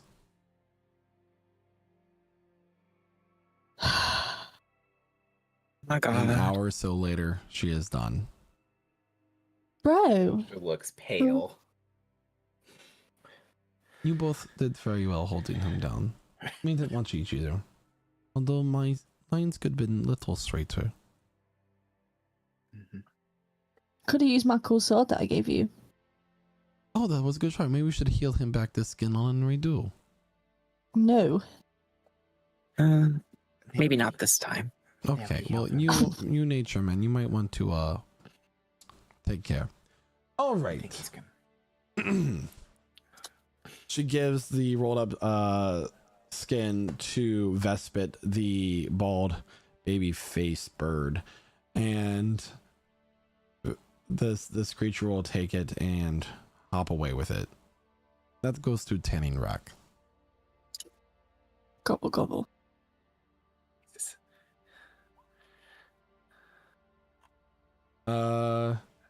Percy, you come back with 14 HP. +1. Okay. 15 Does his total. skin does his skin grow back, and is he all scarred on the back? The skin at this moment is like a pink scar. Okay. But with once he gets full healing, he could not be scarred. Yeah. It's more Just like scabbed wound, like deeply scabbed wound at this point, I would say. Okay. It's a shame he had a Very tattoo there well. he didn't know about. She kind of does a little shake as she shakes off. Okay. Ripped off Percy's tramp stamp. Did she seal up? Did she seal up the wound on Valerie's body? Like, did she close it back up, or is there just like a gaping hole in the chest where the heart was? Why would she close it? The body's already dead. Can't heal it. We're gonna pay a deep price for this. Place the body of your friend into the cauldron. I pick up She's Emlyn becoming and kind of just dump her into the cauldron. Zod's going to put Valerie away. I'm gonna say Sinasha's gonna quickly like wrap her chest up a bit to like close it in a little bit before they put her away. Do you hear a clunk? It's not the only open wound she has on her body, by the way, because she did get stabbed through the chest. So The witch plucks a small bone dagger from her belt. All of you, prick your finger, put the drop in. He like gives this finger. insight, Very good. please. She needs to know if this is actually necessary, or she's just messing with us. This would be, well, this would be an Arcana check. I Okay, will let you we'll know the try that. DC is high, but you know. Well, that's a natural one, so I'm sure it's fine. Well, Yeah, Sinasha does it. This is completely necessary. Yeah. This is okay. Yeah, so she just does it, I guess. She begins to chant and mutter words in a language that is ancient and primitive and guttural, and one that none of you recognize. Runes around this cauldron begin to glow and flare. Bright blue energy begins to spread. The walls of the cottage begin to shake and shudder as these many caged creatures hanging from the ceiling begin to screech. And then all goes silent. And rising up from the cauldron, and for a moment, as her eyes open, they are completely black as black lines spread out from them like cracks within her skin, is Emlyn. Emlyn? She takes a Did you step give her- out Did you give her voice back? and then collapses to the ground. What the hell? And what happens next will be a story for another time. Wait. So everyone, that will conclude tonight's session of Prestige Encounters as we take a 2-week hiatus due to a small trip to New York Comic Con this coming week. So we will not be live next week, October the 9th, with Prestige Encounters, but we will be live the week after that. I'd like to thank all of our role players for being in tonight's session. It was a great session, great combat, great storytelling. Love this character as I've been sitting on it for a long time. However, the story must come to an end for this evening. I would like to go ahead and pass on over to Jeremiah, who plays Rosad, the Hobgoblin. Yes. It was a very, very interesting session. We got to do a fun aerial combat. I think, everything being said, Sinasha performed pretty well in that combat. Fucking teleporting an angel around. That was pretty crazy. That was fun. I Yeah. definitely saved somebody there. World Tree is a super cool subclass that, I haven't seen a whole lot of actual gameplay of it in person, but it's super cool. It's a good support kind of tank barbarian, which is neat. Oh yeah. I mean those angels were kind of a little bit tanky, but we got through it and survived. We learned pretty quick what they were able to do, and we got around that. But yeah, we went to a swampy city with a kind of not great inn, but we managed. And people are nervous, and we just made an exchange with a powerful witch, and Emmeline looks all fucking weird right now, and we don't know what's gonna happen. So I'll pass it over to Guy, who plays Sanasha. Yeah, it's so weird getting passed on from you, but I want to thank Michael for just in Quentin's place for all the hard work he puts into creating this world that we get to play in, and that all of you who get to watch it get to experience this with us as he literally tortures us on a bi-weekly or weekly basis with impossible prices, as he literally has my dead character's body slowly butchered piece by piece for us to maybe see Evelyn. But yeah, lots of fun for Sanasha. Really enjoyed getting to do the recap and kind of open up from her perspective and see this really confident barbarian slowly crumble under the pressure of actually trying to be the hero that she wanted to be, because being a hero ain't easy because the world sucks. And the moral implications of all the horrible things they're doing, and trying to do a good thing to save Emmeline while doing a bunch of horrible things in the way. And there will be consequences because she said something very suspicious about that heart when she took it. And I don't think that's going to come back to hit us this campaign, but maybe it will in campaign 5.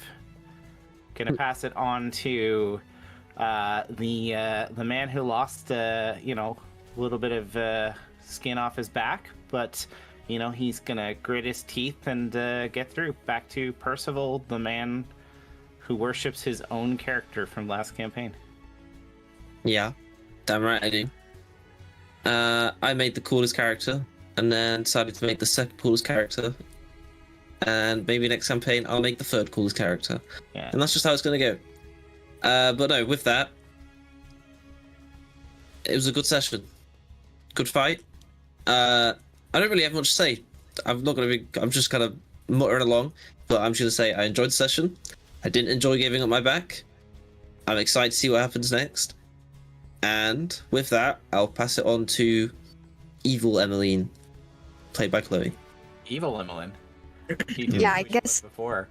I guess Evil Emmeline is reporting for duty, but I had a great time taking notes and watching everyone play and find solutions together in the fight, the city, with the witch. It's very fun to watch the problem solving. I'm very happy that Percy could really just let that whole situation roll off his back. I appreciate that. And on top of that, I'm very excited to see how we're going to go ahead and deal with the revelation that Valerie no longer has her heart in the future. So stay tuned. Obviously not next week, but the week after. And with that, I'm going to go ahead and pass it on over to Isaac, who plays our dreamwalking Naoki. Yeah, it was a good session. Lots of fun combat. My words. I got told off by an old man that I suck at playing my fucking pan flute, even though I am a musician. I just fucked up that role really bad. I mean, technically Mariah Carey is also a musician, but she hasn't been able to sing since 2003. So, I mean, take that with a grain of salt. Wow. Well, I'm just going to pass it over to Talia. Well, You're at least I'm actually here no at the end longer of a a session. bum. I'm no longer a bum, guys. Woo! I thought you were saying a bum. I was like, you're really down on yourself. Talia is still a bum. She's not a bomb though. Yeah. She was talking about that ass earlier. Her own words. Yeah. Especially without that sword. The bum allegations Yeah. are coming. Now I need to buy another sword, and it's not going to be special. And the fact that all the sword could do was like, it was a small price to pay. I was like, what? Yeah. That was diabolical. That was We got a diabolical. bunch of money. We're gonna go to a better city. And we're gonna buy some stuff. Let's before we hope ruin everything. I don't reject this heart and die. It is a dead person's heart. Because, you know, my body could just be like, no, actually, go away. And I'm just like, gone. You never know. Yeah. For all But- you know, you're gonna start like changing like a chameleon all of a sudden. Oh god, okay. Yeah, this is gonna... Oh, how fun, how fun. Yeah, I don't have anything else. I'm gonna pass it back to Michael. I do appreciate you passing it back on over to me. And you know, it happens sometimes. Sometimes bad things happen to good people, even with the best intentions. So everyone, thank you so much for tuning in to tonight's session for Siege Encounters, and thank you to all of my wonderful role players, especially for being the best players I could possibly know in this game. And we'll see you in 2 weeks here at twitch.tv/LuchaSouls for our next session of Prestige Encounters for Wednesday, October 8th, not the 9th, 8th, because it's past midnight, 8th. And yeah, wild ride so far. Can't wait to see what the rest of this campaign holds. Until next time, bye. Bye.